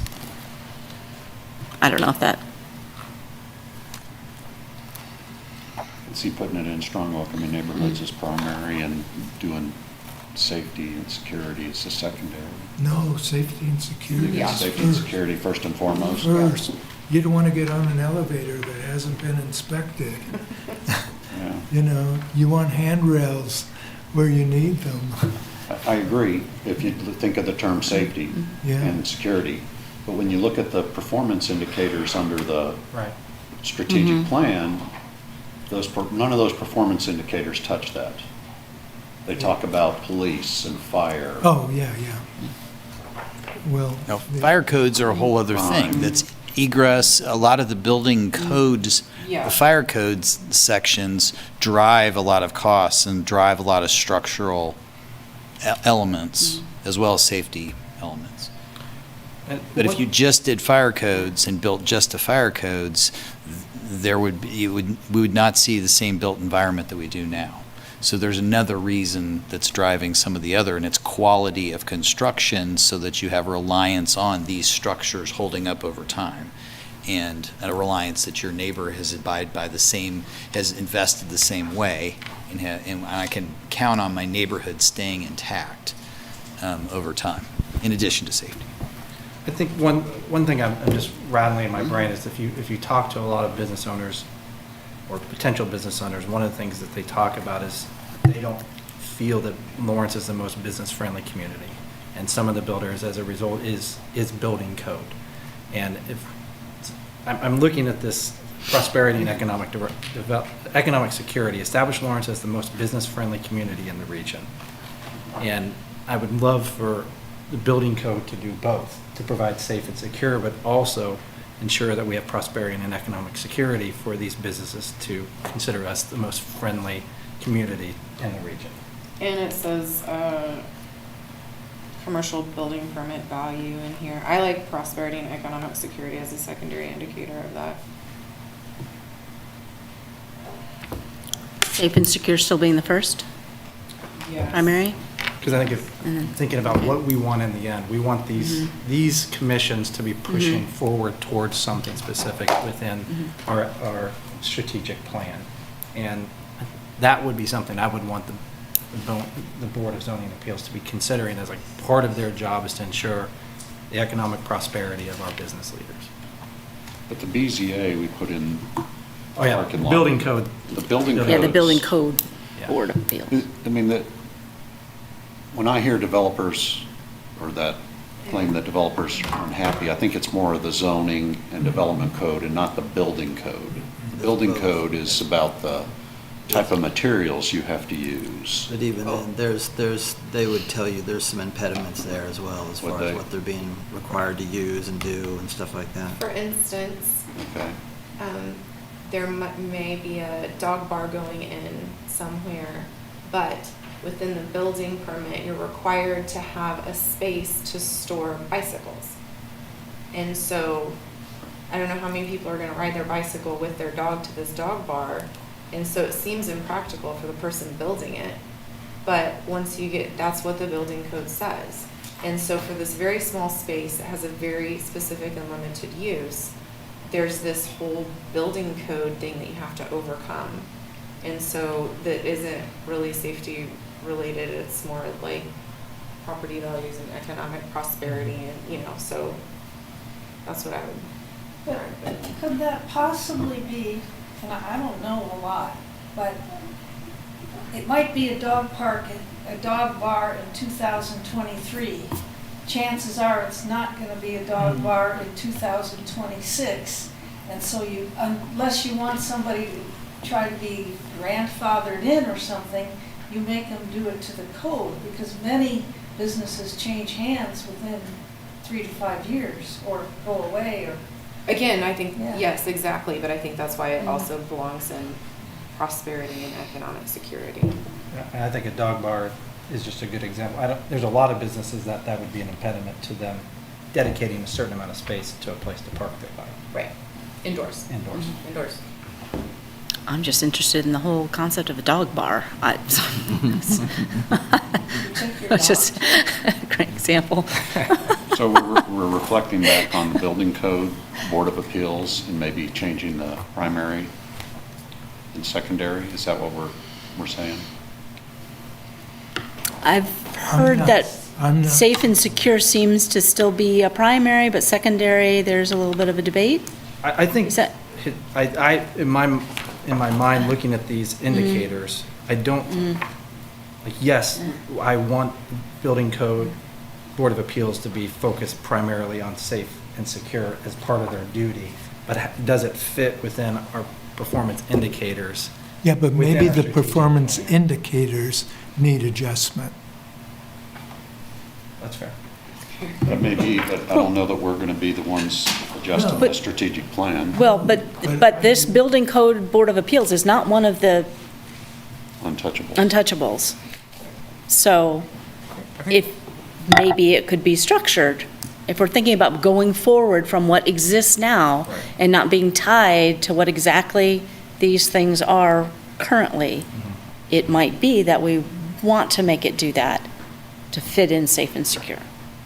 Or fit where we want it to fit. To have those concerns that everybody's talking about around here fit. To me, I feel like safe and secure should be number one, and prosperity and economic security should be the number two. And I think for me, when looking at them, with the progress indicators specifically, sometimes you'll have something which it's one progress indicator from one outcome area and maybe multiple from another, but just because it only fits one doesn't mean that shouldn't necessarily be the focus. If that one progress indicator from one outcome area is really, really important and really, really fundamental to what they're doing, I think it can still go there. So with the safe and secure, I agree. There's not that many indicators on there. Really, just the first one, safe. But I think that's foundational enough to what they're doing that we can leave it with that as a primary, and then add the prosperity and economic security as a secondary. And I think I would go the opposite. I would do prosperity first and safe and secure, because if you look at all the performance indicators, I think you can say there's 5 or 6 in here. Yeah. Efficient and effective process, enhance and streamline the permitting processes and development codes. Like, that feels really core to what that particular committee would be doing, also making it business friendly. There's a lot that comes in here that I think this would fit. And so I'd say the more that it fits within any of these indicators, the more likely I feel like it should be the primary versus kind of one performance indicator. Not that safe and secure shouldn't be. For the purposes of what we're doing here tonight, does it even matter other than organizing our thoughts a little bit better? Not especially, I don't No. think. We could have a tie. Yeah. Yeah. We'll put it in both those. Put it in those, yeah. Yeah. Yeah. Asterisk next to it. Okay. Let's do steering committees. Take a quick break, and we have other things on the agenda that we need to talk about and make sure we get to. So we'll finish tonight, this so. page and then move on to the next agenda item? Well, we've got a couple, if we finish steering committees and task forces, and then we've covered everything that's not an untouchable. Okay. Oh, fantastic. So the next one is Community Police Oversight Group. I'm not sure what this is as compared to the other. This is the one you referenced earlier. Oh, this is the one I have referenced, okay. I thought I'd seen that before. So Community Police Oversight Work Group. I thought we had that on Safe and Secure. We have the CPAB on, or C. The review board. The review. We already. CPRB. So the Oversight Work Group. This is the group to talk about that. I see, group. okay. Yeah. Got it, okay, And this is Okay, the group that's our talking space. about Okay. the group that's talking about this group. okay, So the community police oversight. okay. So it's inherently temporary. Yes, it's intended to be in, all these I think are task forces or short duration. That's true, these are just, and I don't even know, is the Downtown Master Plan Steering Committee even still active? No, it's been adopted. Okay, so, I think it's still, it's probably still embodied and hasn't been disbanded. That's the problem sometimes with these task force. There's no Okay. sense of No official, but I think it's generally assumed once the work is done and it's adopted by the city commission, then their work is done. So it may not, I think maybe when we first drafted this, or maybe it's just still sticking up on our website. So I just cut and pasted everything on our website. okay, so this is something that's just done, we did one. Don't spend too much time. We did one. Nice work. There you go. Okay. Land development code updates, Steering. That's ongoing, and does that have that has a sunset? Yeah, they will complete their work here, I think, before the end of this year, ideally, and then it'll be pretty much turned over to the contractor and the city commission. Okay, okay, so that one's taken care of. Transit Route Redesign Steering Committee. Could we pause on those really quick? If we're going back to our original, what do we want to have as these committees in the end? Like, these are temporary in nature, but downtown master plan is always something that this community is going to be considering. So is this just going to be in every 3 years, and same with land development code? Does something like this need to be in one of these that we're always considering as part of a different board that maybe we create. And then when it comes up, there's a subcommittee created within that committee that focuses on the downtown master plan in that moment. Yes. That could be what we do. Yes, invent So I don't- something and. I would want to make sure that these still find a place in here, so we consider that as what we want in the end. So we just give it a temporary name of some sort of downtown. I think we could Use put that? using these titles as they currently exist, and put them within one of the outcomes, and then we can just make sure that when we're doing our end result, that we're considering where these fall within a new committee or an existing committee that we've established in that area, that outcome. So the community police oversight work group would also be safe and secure. I think it's safe to secure, for sure. And then the downtown master plan steering committee, we haven't actually assigned them an outcome area yet. Unmistakable Lawrence. I mean, Yeah, I it- mean, Would be where I would put it. It's Right quintessential there. downtown. Yeah. Land development. Unmistakable, but also the prosperity and Uh-huh. economic development. Yeah, Yeah. yeah, that makes sense. So we're doing those two with that one. Mhm. Unmistakable identity and then prosperity and economic development. Do you want that to be assigned as primary and secondary? And the land development code, I imagine economic prosperity also as part of one of those. Anything else? Yeah, that Did would, you? I think it might rest there primarily, but yeah, definitely reaches into a lot of these others, but yeah, primary,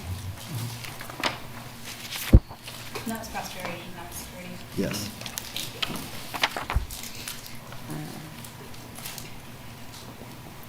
Anybody, I was thinking also maybe potentially if we're going to put it somewhere, just in thinking of our welcoming neighborhoods in terms of neighborhood design. Land development code will impact that tremendously, I imagine, our neighborhood design. Yep, I agree.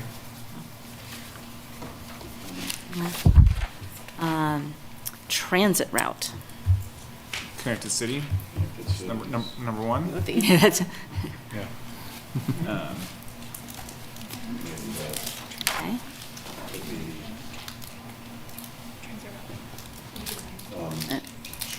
be strong welcoming neighborhoods perhaps as a secondary, because that does talk about transit routes as part of it. It's also a prosperity and economic thing as well. It exists well in both of those spaces as a secondary. Yeah, it does.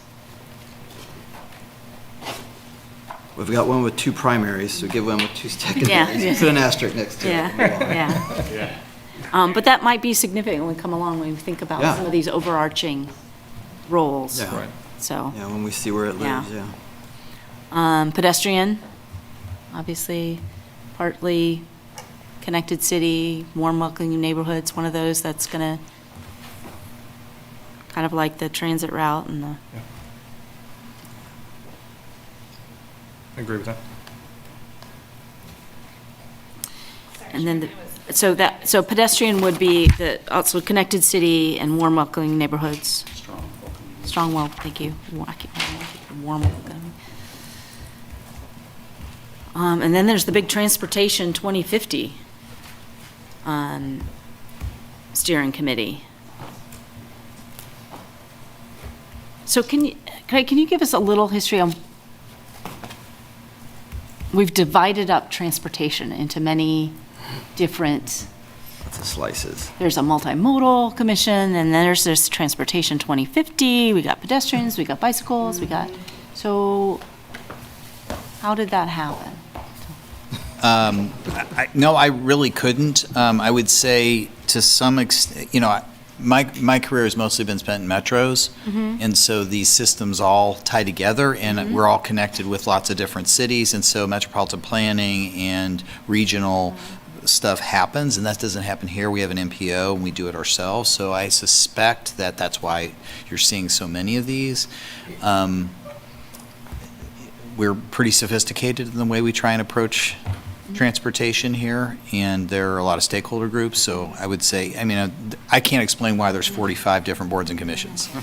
But I would say that there's a lot of particularity on transportation and capital investment stuff.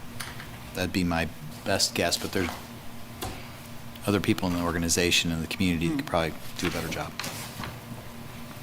Okay, so would we just land transportation 2050 in the connected city? Sounds wonderful. No? Yes. Yeah. I think it should be there, but I think secondary should be the prosperity and economic security. Okay. Yes, yeah. Okay. So we have made it through all that were not untouchables, and placed them in these various outcome categories. So that's a great first step. We're going to take a break, but we've got on the agenda, if I can find it in all my notes and paperwork here, we need to talk like that. So that's part of our visioning. So we need to talk about where to go from here.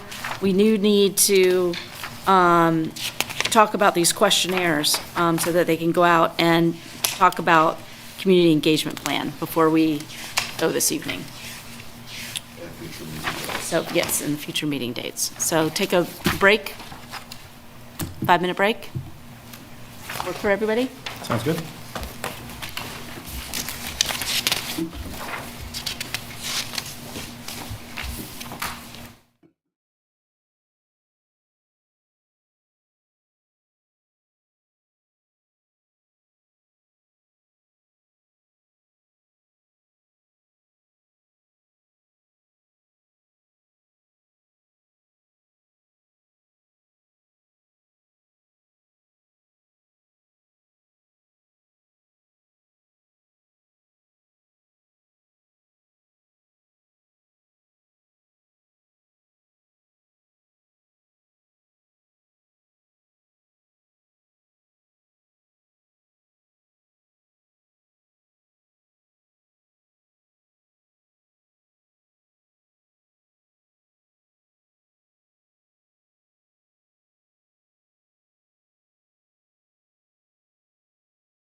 So that was the first step into visioning, sort of thinking about buckets of where to put things and having a little discussion about what we've got.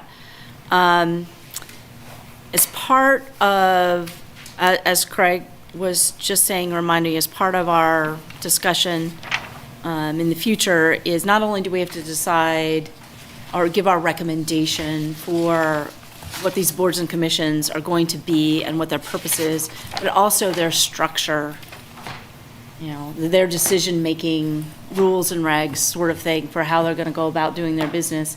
And that, I think, has a lot to do with these questionnaires that are going out, these draft questionnaires that go out to the staff liaisons and to the current commission chairs to kind of get an idea of how the existing boards are functioning now and how they wish they were functioning if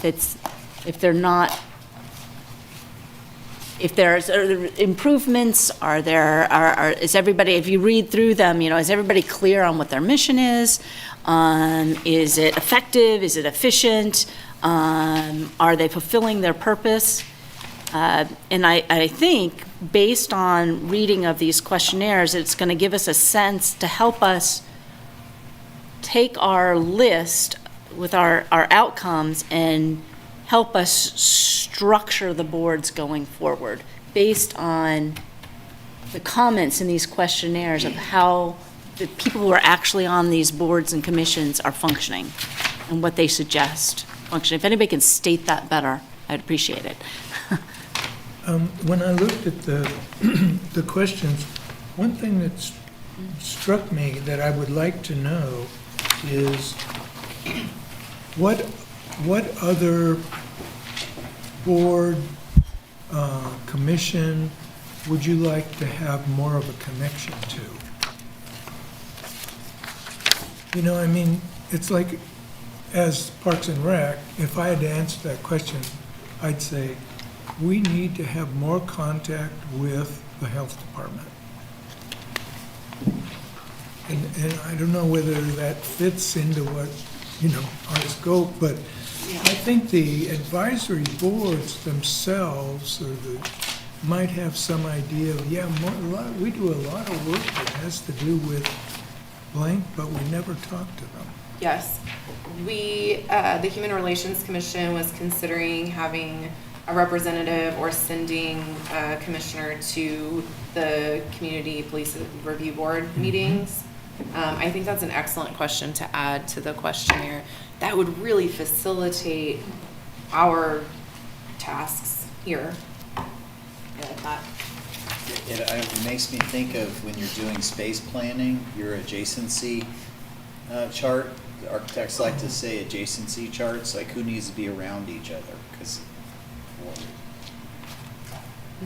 Yeah, I agree. That was one of the things that I thought about when just looking at just grouping the different groups, different boards and commissions. Just thinking about how I feel like more interconnectivity between them and more communication between them will probably can benefit them all. So I'll agree with that. I think adding a question. Could staff add that to the questionnaire? Okay. Absolutely. Certainly gets the efficiency and effectiveness piece, for sure. Yeah, like the Art Center and the library and Watkins Museum. They should all be in contact, but we don't have much contact. At least at the board, I think staff does, but the board doesn't. In drafting the community engagement plan and the two questionnaires, did we utilize any of the resources that City of Bozeman or City of Corvallis had utilized in their restructure of their commissions and boards? Or had communication with them about how they went about this process and what was some of their pain points and what was some of their more effective points in this whole thing? So I recommend most of these questions, and Hannah kind of chimed in. So I didn't consciously do that, but I did study all of those.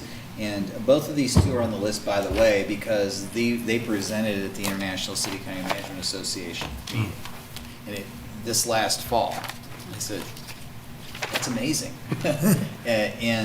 So I did drill down. They were just easy to access. And so I was influenced by that and when I put the questionnaire in there, but wasn't conscious of asking that question. Right. They did this, so we're also good. Perfect. So what do we all think that we need to know from the existing structure that we have to inform us going forward? I mean, are there other questions? Are there other, what else do we need to know from the existing city structure or these boards and commission structures in order to? I'm really intrigued on City of Corvallis, so how they follow the IAP2 process as with each one of these committees, or these boards and committees. And so how does the boards and committees follow? I mean, if this is something that we as a city also are pushing and follow, so how do our commissions and boards do the same thing?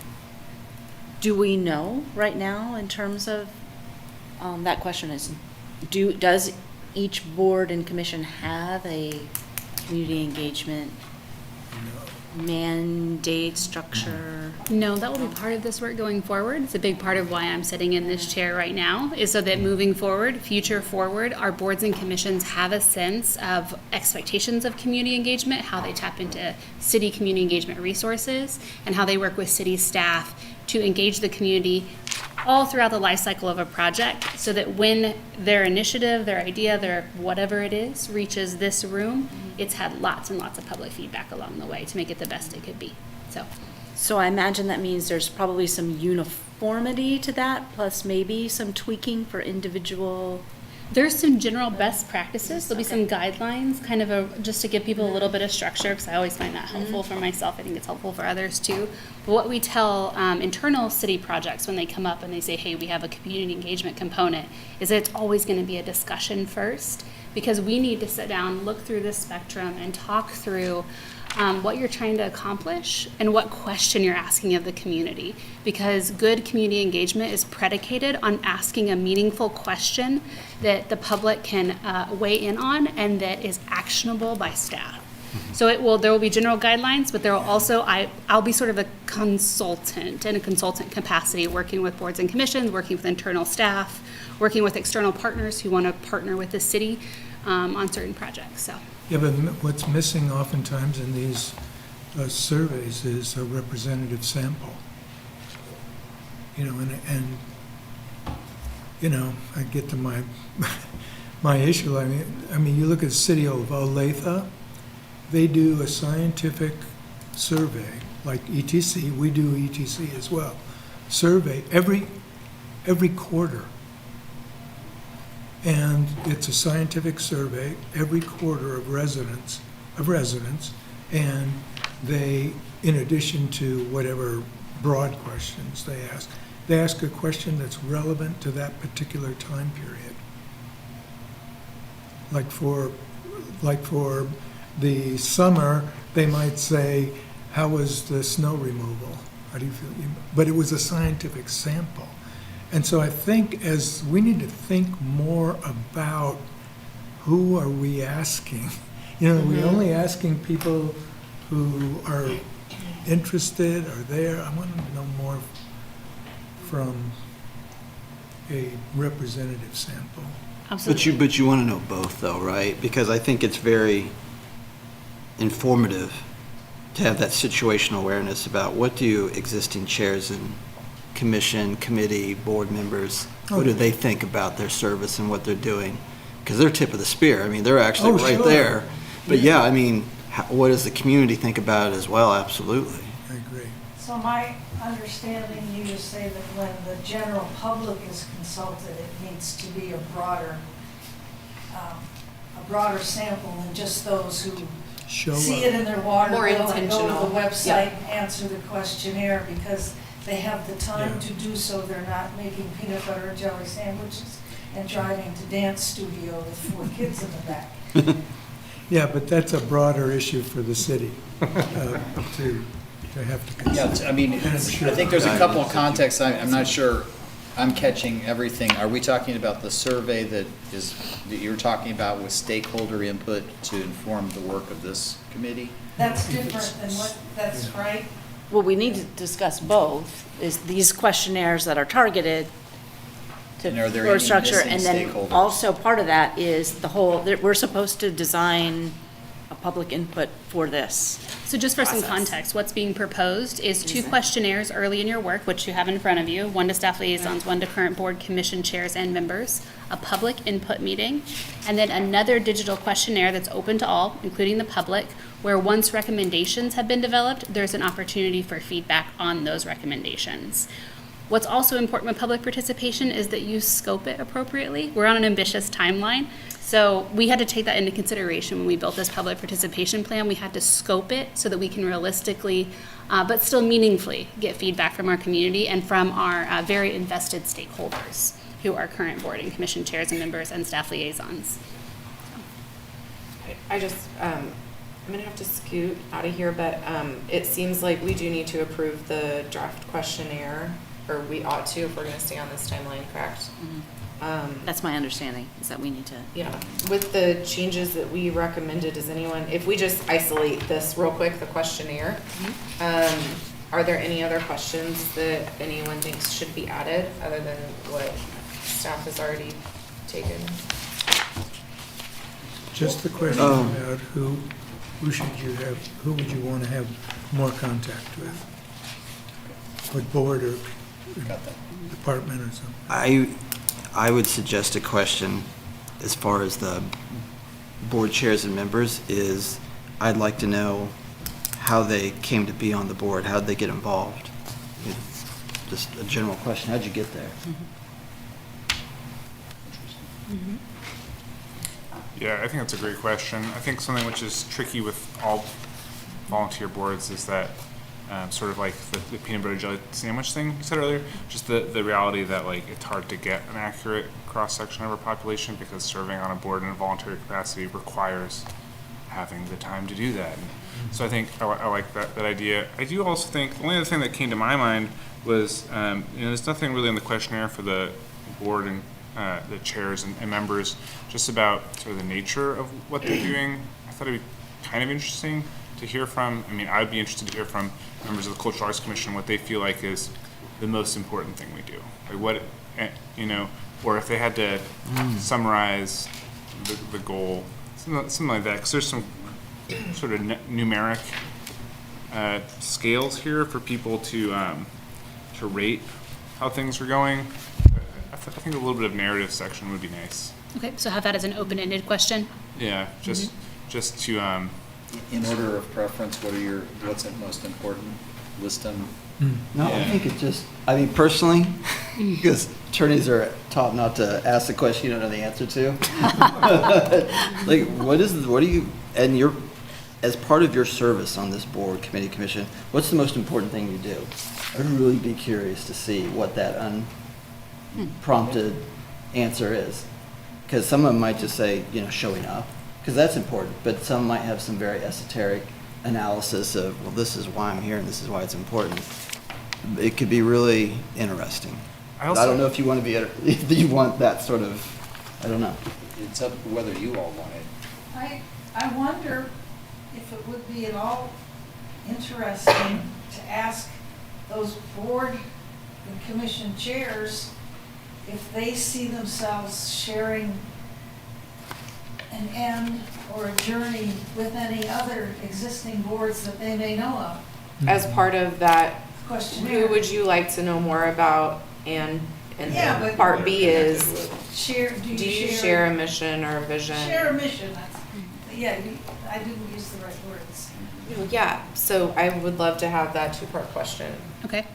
Okay. Because maybe some of these things will align by nature.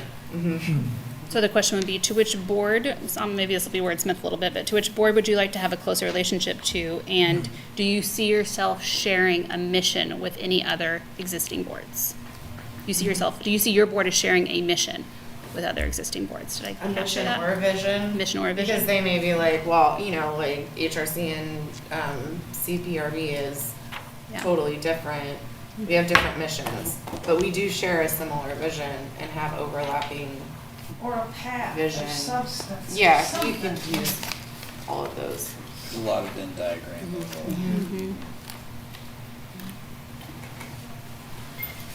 The other important thing is, are there any other stakeholder groups? We couldn't really identify any primary stakeholder groups. We're going to catch the general public at towards the end. We're talking to the liaisons who are there listening and helping you all hopefully with your work. And we're going to talk to the members, the many, many members, like 300 members. One question I had about the staff liaison one, it may be in here more, do they find the information coming from an advisory board actionable and useful? I mean, I would also like to note from the staff liaison, if they find that they're doing the work of the advisory board, or if they are actually liaising the board to the city. that's a good one. You know, like, Back me up 1 second, slow writer. Okay, so do they find the info coming from the board? What was your adjective? actionable. Actionable And helpful. and helpful. Okay. Or, and meets the mission Meets the mission. of the board or committee. Mission driven. Okay, and then Katie, what was yours? Mine was, do they find that they're doing the work of the board? Or is the board doing the work and they're actually just liaison? Are you satisfied with the work of the board? I would Mhm. really love to I know love that. Oh, I thought I That's a saw good way that of as a- phrasing Because it. I think staff, say on the BZA, do a great job, but I know that I drive them up the wall every once in a while. I absolutely know that for a fact. Well, it's all over the board. Yeah. It's all over the board. And I did earlier, Sherry and I had an open Zoom meeting with all the liaisons probably 18 months or 2 years ago. All over the board. All over the board with what they do, their role, their relationship, their values of effectiveness. So I'm interested in this new questionnaire that'll gather that and share it with you. I like that phrase, using satisfied, because it's broad. It allows all kinds of input using that Satisfied with the particular, board. yeah, are you satisfied with the board? I like that phrasing. That's really I know we're getting community input after we've done this, but I wonder if there's any value in some specific community partners that, on the front end, like maybe the Chamber of Commerce, Lawrence Home Builders Association, that do have a lot of engagement with these specific boards to see how they feel the effectiveness of these boards might be. Frequent users, frequent visitors, frequent engagers. Because these are internal. Groups who frequently engage with boards and commissions. Right. With timeline, with some broad license for us, I think we could come up with that. I mean, it's a bit of a research project, but I think we could see who has spoken at all these different ones, and is there some commonality? There's some risk that, we were omitting some that, on purpose or whatever, but Right. if we can just say, hey, top 10 who spoke in the last year or something like that. I imagine that might also include people like the neighborhood associations. Right, neighborhood associations as well. And this town does have some very institutionalized interest groups that are frequent participators, active participators, as you well know. So you mentioned that figuring out who is speaking at these groups might be sort of a research project for you and staff. So I was going to wait to a more appropriate time, but I feel like I do actually have a couple other questions that I think could help inform our decisions going forward. That would probably fall on staff to deliver to us. That would be, I'm curious, for all of these boards and commissions we're looking at, just how many members they have, how many vacant seats they have. I'm interested in potential overlap. I mean, I'm sure there's a number of people who are on a couple. So I think that, it could be interesting to look at just how many folks are on multiple boards, and then just regularity with how often they meet, how long their meetings are, how many public comments they have. I think a lot of that basic information about how they function could kind of inform maybe their value to the community or just how effective or productive they are. I mean, we at the Cultural Arts Commission, we have a few comments here and there. They're usually pretty fun and not too, we don't get attacked all that often, but I do definitely see that as like a sign of how aware the community is of what we're doing and how engaged the community is with trying to, you know, how invested they are in what we do. So I think some of those things would be interesting to just have just a whole bunch of numbers that you and your staff would have to spend a lot of time putting together for us. But I think that would be interesting because very early on when Travis, when you brought up just kind of doing a quick vote of which of these things we felt like were priorities, it's tricky for me because I really don't know. I know how my commission is, how frequently we meet and how invested and active everybody is. But for some of the ones on here, I just have no idea. I don't know if they meet once a year or twice a year, if there's 3 people on there, if half the people don't show up and stuff like that. And so I think some of that stuff will inform sort of where a lot of these bodies are sort of in their life cycle. Is this something which is starting to kind of peter out naturally and people aren't that invested, both the people involved and also the community members? So if we could potentially get some of that information, I think I would be really curious to know that stuff. Well, we've already kind of sort of taken the temperature tonight in a broad way where, I mean, the people sitting here, I give Craig props for, I mean, every question we've thrown at you, you were right there with it. But, you know, the other people sitting at this table have a lot of, are really invested in this city. I mean, we've all been really involved, you know, all in all different little places, but we came across a few of these boards and we just had no idea what they were doing or what was going on. And that's interesting to me. You know, that sitting here at this table, there's a lot of institutional knowledge and we just didn't have any clue. Mm-hmm. So. You know, You were probably saved from a difficult. but if you ask those interest groups, like you talked about, asking them to just the guy on the street, that's a lot like asking Congress, asking the tobacco industry, how would you like to be regulated? Or FTX, how do you what rules do you want to follow? What procedures would you like? And that's just the way it seems to a person from the outside looking in. When you solicit from the people the builders that you're going to put the zoning on, you're asking them, how do you want it to be run? The perception is not good to just the person that just is on the outside. I sort of thought of these questionnaires serving a dual purpose as we were crafting them together, right? They're meant to give you data to make better decisions, and they're meant to engage folks who are really invested in this question. So they're serving that same purpose. I can see, I think your point is really well taken about making decisions for boards that you don't understand fully, or you don't know what they do, or you don't have an entree point onto. As you all were talking, my community engagement technique brain lit up, and I was like, wouldn't it be so fun to do lightning talks to sort of invite the board chairs to come just give a quick sort of rundown of what they're doing? I think that might be a little too ambitious for our timeline, but to Daniel's point, I think we can look at what might be a scoped, feasible way to get you a little bit more information on the makeup of these boards and the purpose they serve and how often they meet and all of those things. But if I had more time, I could dream up a. I see like some of these boards having high importance, but like also high vacancy and high turnover, and so like low effectiveness and interest from the community, and thus could be maybe absorbed by someone else, you know, because there's not a lot of interest in serving on that board, or they just don't have an effective chair, you know. But yeah, the board chair questionnaire, I think, should have some of those questions. Do you have high vacancies? Do you consistently have vacancies? Is your board fully staffed or whatever it's called right now? You know, like those kind of questions on that chair. Just then you don't have to do it. I think our system does tally those things, so we can give you. Oh, okay. I think we can do that because we have a system that does that.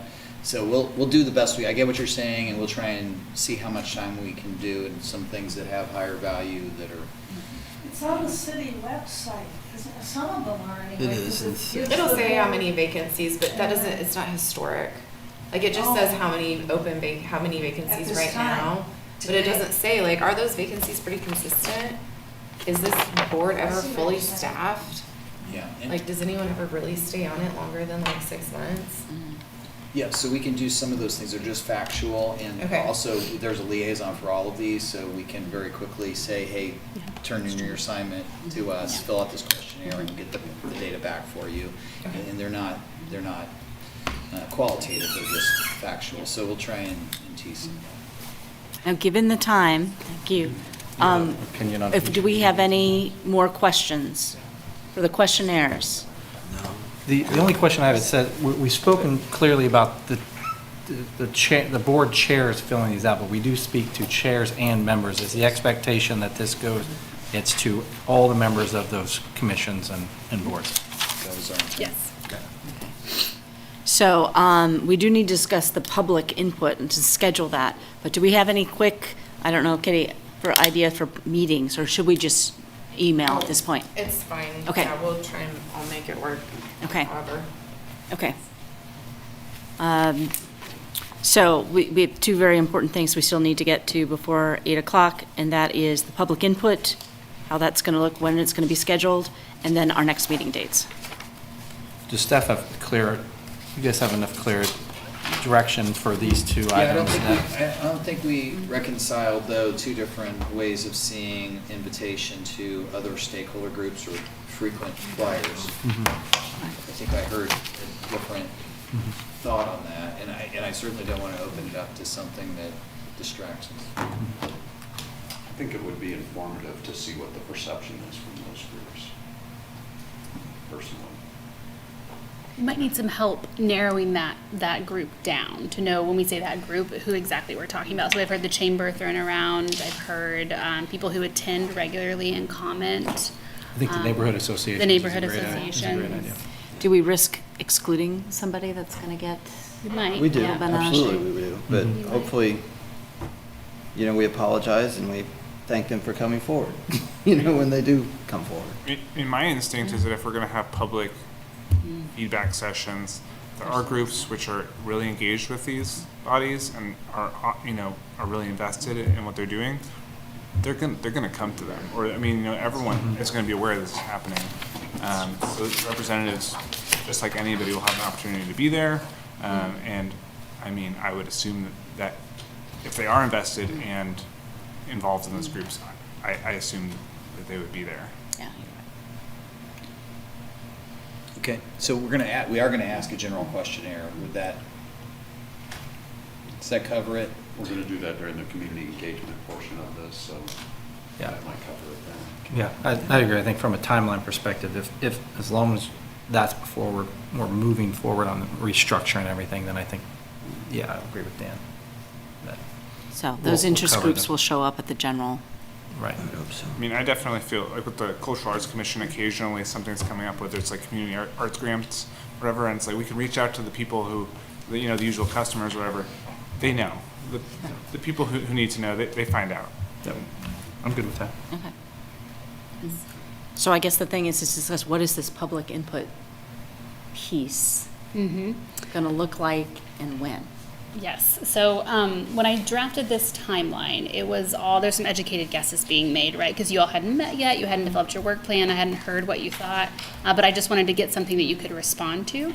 So this is a proposed work plan. It's really up to the committee to decide within the 4-month time frame how you want to pace the work out, but this just gives you a starting place and something to use as kind of a suggestion. But the sooner we schedule the public input meeting, the sooner we can start communicating about it and make sure that notification about it makes it to all of those stakeholder groups that we've identified. I think when we talked about it, I find the engagement on issues stronger if there's something to react to and that you have enough time to listen to what you have heard and incorporate it. I think that's much more genuine. So you don't, when you say the committee should host a public hearing to solicit input from the general public, you don't necessarily mean that it has to happen in February. I think the timing is, I think April is when we need to be done. So I think as long as there's enough time to react to what you heard, so you have a draft or some ideas, or maybe even some options, you want some input, and then there's enough time for us to take that input and make it incorporated into your recommendations to the commission. Yeah, it's whether or not you want to be inundated with data up front, if you want to get the questionnaires and the public meeting out there and really just listen, right? Really sort of take it all in, or if you want to sort of do the questionnaires, develop some recommendations, talk to the public, refine your recommendations based on what you've heard from the public. But again, with a 4-month time frame, that all has to happen at a pretty fast clip. So something to. And just being honest, we talked about, I mean, I'm super into this subject. A lot of people are not. You all are because you live it, you volunteer, you care about how the function is. This gets a little bit wonkish for most people. And so we probably will hear from people that are motivated similarly, but you know, you want to make sure you've caught things that it wouldn't have occurred to you or hadn't occurred to the body that you're formulating. And those will be probably from known community members. I would agree, yeah. Can I just add, I just want to make sure we're clear when we're talking about timeline, that the resolution says 4 months from the initial meeting, which is today. So we're looking at May. February, March, April, May. I've already established I cannot count, so. Okay. No, I had heard April and I'm not sure from who. I just want to make sure. And Tony, 23 or 22. Yeah. Well, because that April, makes May. it maybe feel a little less stressful. Yeah. So your question is, if I understand it, do you want to have a public meeting and say, we're considering doing something? Or we're considering doing this? We're going to put zoning forward with building code, and we're going to put something with Parks and Rec. And then people can respond. And if it affects them, they might. Right, they will. If they know about it and it's convenient for them. They will. I think the second option is just being a person, not on a board. I would be more likely to say, oh, I don't want that, or yeah, I want that, and then you show up. But if it's just, we're going to sit around and talk about it, my life is busy. I think this is the way my small brain looks at it. It's like, when I had a family member that retired and decided to move to the beach, and there was a 2,000 square foot house there they'd been in for 30 years, and they're moving to a 600 square foot condo, and so every single thing in that house went into 3 piles: the keep, the going away, and the maybe. But at the end of the day, that house is going to get cleaned out, and it's a difficult thing, but it happened. My preference is definitely to do questionnaire, recommendation, listening, and then revision, which is, I think, is what you said as well. I have a background in design, and if you go to someone and have a first design meeting with them and just give them carte blanche, you come away with all sorts of very mixed messages and stuff. And if you show them something, people are really good at telling you what they don't like once you've given them an initial draft, and that can be the impetus for driving us towards what ends up being what people do want. So I think especially with a limited time frame, giving people at least an initial recommendation, and I mean for us all understanding that we're probably going to change it a lot after that, I think is going to make things progress faster than just having an open forum for people to kind of throw out all sorts of suggestions.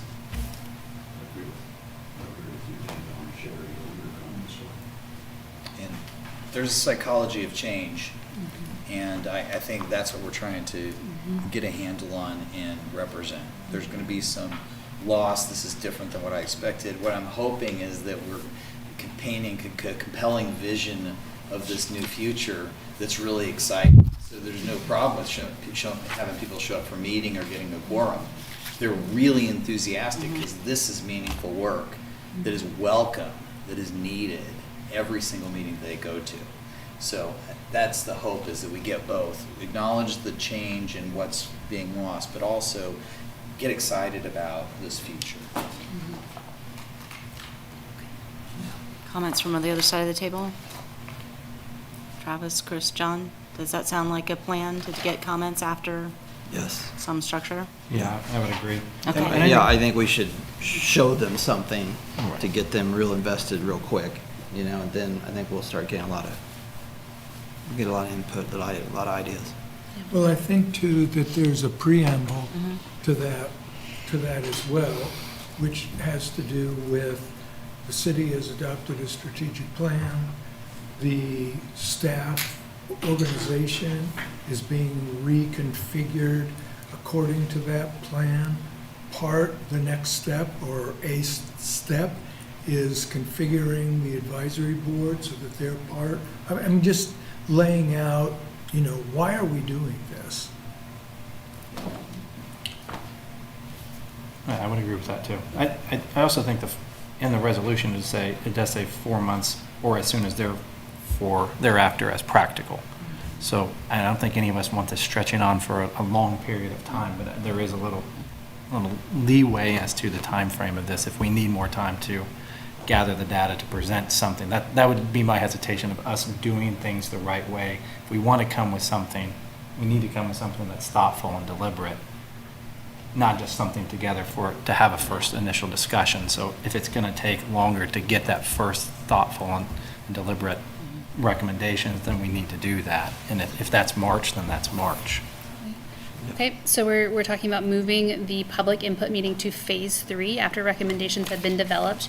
My question then would be, are we going to be also running a second questionnaire in that phase? Because that was the initial plan, right? It was 2 questionnaires at the front, a public meeting, and then another questionnaire. Do you also want to run a questionnaire at the same time as the public meeting is happening so that there's multiple ways for people to feedback on the recommendations? That never hurts. Never hurts to give people options. Actually, that can show a really robust commitment to hearing people and meeting people where they're at. Yes, that's true. Yeah, I think that makes sense. Okay. It's always limiting to have one date where everybody, you have your chance right now. Yep, Right. Here's your Or date. not. And some people express themselves better in writing as well, too, right? So it gives people that opportunity. Okay, is that enough to go on? Yes, I think so. Daniel, So- did you have something else? Please feel Yeah, free. I was just looking at the agenda and seeing that the only thing left is for us to discuss future meeting dates and times, which I guess would be contingent on, I think do we want to run the questionnaires kind of in their entirety and then meet, or do we want to meet again while the questionnaires are still active? I would like the questionnaires to be back. Yeah, that's what I'm thinking. So how long is long enough for the 2 questionnaires? I would say no less than a week, ideally 2, but Yeah, you're gonna need for sure 2 to beat the bushes and, yeah. know. Well, they're current board chairs and members and staff liaisons, so these are pretty invested people, but still, there will be a few that you'll have to, remind and follow up with, so. Is it also possible ahead of a next meeting where we would have time to digest some of that a little bit before the meeting? Yeah. So we would get some results, so we'd have, not be sitting here reading all of them. Yes, and prepare meeting. yourselves for that. Yeah. Yeah, really. Yeah. Yeah. So maybe 3 weeks from now? Yes, ish. that would be appropriate. So Okay. we'll work to turn those questionnaires around this week still, get them out. Right. And then that gives 10 to 14 days for response and then compilation and Dissemination. If they go out on the 20th, they could close on the 3rd. You guys need a week. That would take us up to the 10th would be Friday. The following week would start on February 13th. And I just want to say that I warned everybody before that I was gone mid-February, out of the country. But I have no problem if this needs to happen to hand over the chair to somebody else for that meeting. And I can study and respond, of course, but, so that's just, Because then you're looking But at I'm gone. mid-February. so and you're I'm gonna- back the 20th. You're back the 20th, okay. You'll be sort of digesting all that data and trying to make sense of it both individually and when you come together. And again, I would just give you a heads up that that's hard work And there's a lot of really provocative questions on here, so I think you're gonna have a lot to sort through, even if you do a lot of pre-work. So you're doing that work together, and then you would need to be moving towards probably refinement of recommendations sometime in March. So still seems feasible, just. Do you feel that voting on a vice chair would be prudent if something needs to occur in that time period while you're out of the country, that we have a vice chair that can hold a meeting in the event we need to have a meeting? Yeah. Let's see, is there a proper procedure for? Volunteer.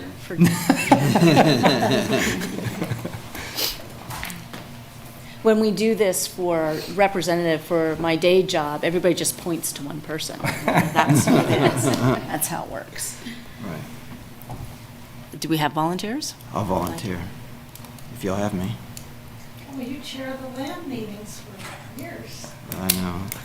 So one last hurrah, and then I'm done. Yeah. Okay. All right. Somebody else has Do it? we have a date for the meeting? We're Because I'm working gonna- on that. We need a date. I know I'm not a member of any Yeah. board, but I will be Yeah. out of town the 16th through the 23rd, maybe. Ooh. So we lose you starting on the 8th through the 20th. Be the vice chair if no one has. And then she's We're on the talking 6th. February, right? so Yes. To chair the next meeting. there's not going to be a We've got the perfect here. 23rd. I mean, part of it is, I'm assuming that we can participate via Zoom if we're out of town, not out of country. I am out of country. I mean, So I'm going to be out of the country at the end of February. you're, okay, you're out of country. Sherry has a. Starting at what date? Sorry, I'm just trying to make sure I'm hearing the conversation about dates and also on the vice chair. So is this chairing just the next meeting? Are you? Not if you're- Depending on you're when all the wanting- date is. Depends. But it's always good to have a substitute in case anything.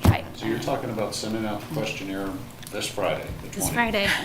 And giving everybody 2 weeks Yes. to complete it, so Yes. that's the 3rd of February. Yes. And then allowing us 1 week to digest. So we're looking at the week of 13 February, which is right in the middle of when you're gone. But we're looking at that tentatively being the start of when we can reconvene. Yes. And Sherry leaves the 23rd and you leave, oh, you leave the I 16th. leave the 16th. You leave the so I would 16th. be available until Okay. the morning of the 16th. So 13, 14, 15. Because I'm going to a trade show, I won't be able to Zoom until like 7 PM this time, because I'm going Okay. west. And so if you're back on the 23rd, when do you leave, Stan? About the 15th, we only lose you. Yeah. It's a Wednesday. Then that, The yeah. 15th works for me, or the 22nd would work for everybody, but it's pushing things. No, it won't along. work for Sherry. Sherry's The not back. 15th would work for me. Well, the 22nd won't though. That's correct. Yeah. Is that? 15th does not work for me.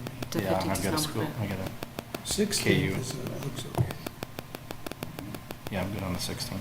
So what date could we do, lose the fewest people? So looking just on availability of room, it looks like the 15th and the 23rd are looking available. I think this 22nd, What about the 16th? the 16th, we have, I need to see the times. We do have 2 meetings in here, and I'm pretty sure, yeah, the Historic Resources Commission, I believe, meets about the same time in this. And you lose Sherry and I that date. But the 15th should be fine. There are 2 people that can't do the. He's our critical path. The 23rd, though, is 2 of you. The 16th was 2 of us were gone on the 16th, and the 23rd, how many Everyone people are gone? gone? Sherry is Me. gone, I'll be and back Stan. then. Okay. And John's gone. Okay. Can we meet at the Parks and Rec building in that conference room?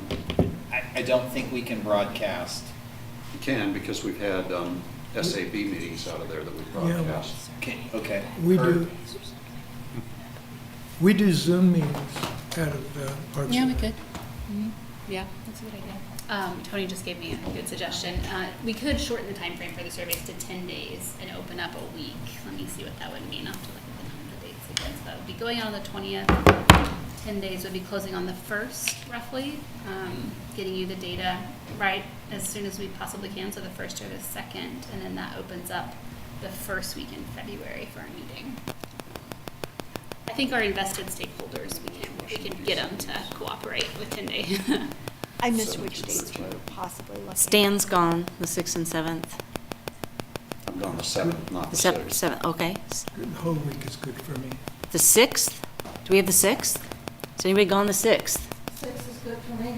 Stan's still here? I'm good on the 6th. There is a Chris, basketball Travis? game on the 6th.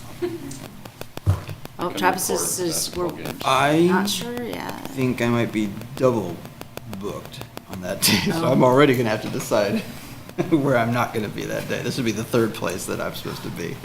The 6th, yeah, is not awesome for me. But the 7th is good.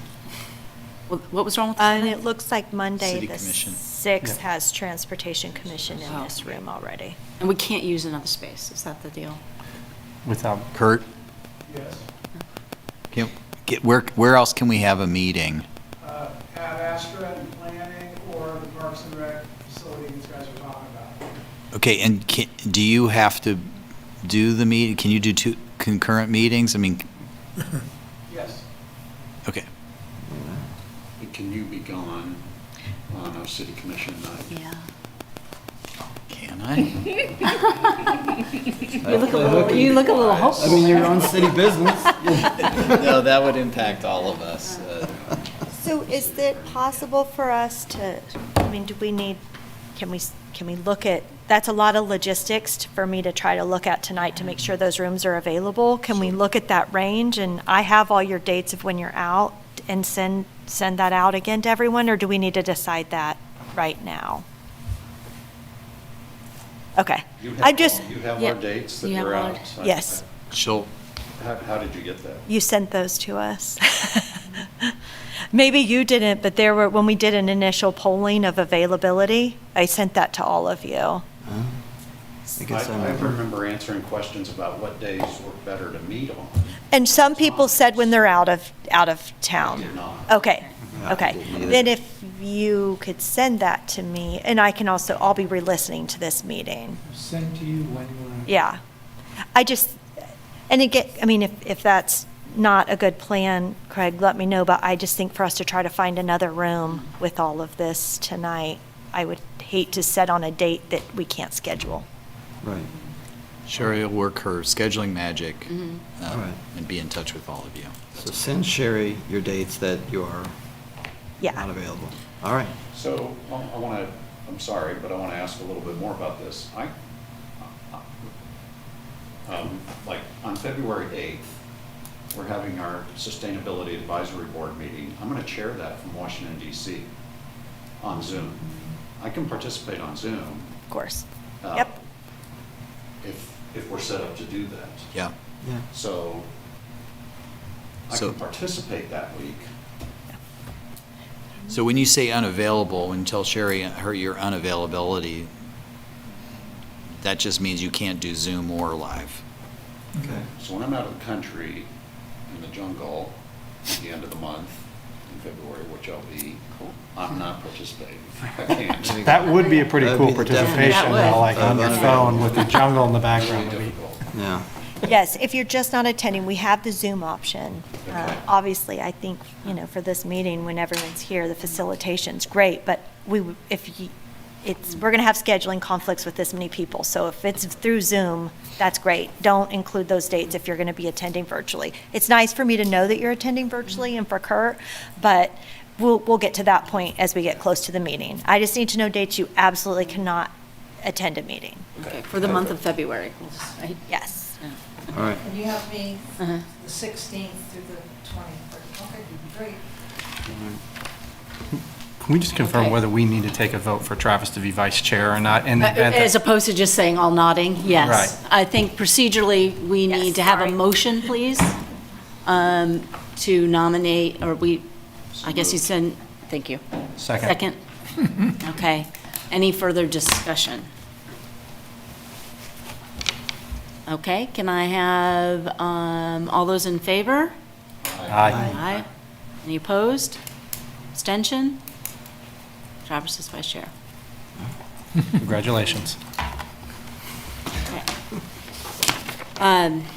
So we'll also work on an agenda that'll go out for the next meeting. Right. So we can study, be prepared, have all the questionnaires and everything. Go ahead. Well, I was just going to say, if it's okay, I'm going to start drafting some just general rules and regulations, some of that stuff. Yeah. Yes. You know, because I think it's going to take some shape and form, and then we can always vary it. But I'm a little nervous about how much bureaucracy there is there for this group to do. But I think to start working on that, so even if you see it in a month or two, if that's okay. Yeah. I think also when we talked about earlier is there's this sort of common thread to the public input portion for all these eventual Yes. commissions and committees, and that would also be a piece of those. Right. Yes. That would be. We're trying to set a new structure. tone, and we're Yeah. trying to make it a much more productive environment. Yeah. And so the other thing would be the equity and inclusion piece that runs through everything. Yeah. That would, I imagine, be also part of the structure. I just wanted to make sure that there weren't other action items that you want from us, just based on some of the conversation. There had been interest in a list of the boards and commissions by city code statutory. I know we went through that, but in more of a standardized way. Perhaps we don't need to do that after the exercise. I just want to make sure if you're wanting kind of a chart in that regard still. I think that would still be helpful and kind of molding. Tony already produced Okay. it, so we'll Yeah. just send that out. And do you want me to just, right, and then we do have a board information page for each one. There's a tile you click on iCompass, and you can click on members, and it gives a lot of information. But we can consolidate that like we discussed in a form, but I'll probably also share that link just in case you're interested in kind of reading more about the ordinance that created it. There's a brief description. I will share that as well. Then there was also, again, just the questions about sort of more statistical information about the current boards. Do you want that now, or do you want that more as questions from the existing boards in terms of vacancies, how many people are on the board? I was imagining some of that statistical information would just be something we could have for our next meeting. Okay. All right. Yeah. Okay, any questions or comments for the good of the whole? Any concerns about the next meeting in terms of what we've got ahead of us? No? Okay. Does anybody want to consider a motion to adjourn? So moved. Second. All those in favor? Aye. Opposed? Abstentions? Motion carries. 8 on the nose.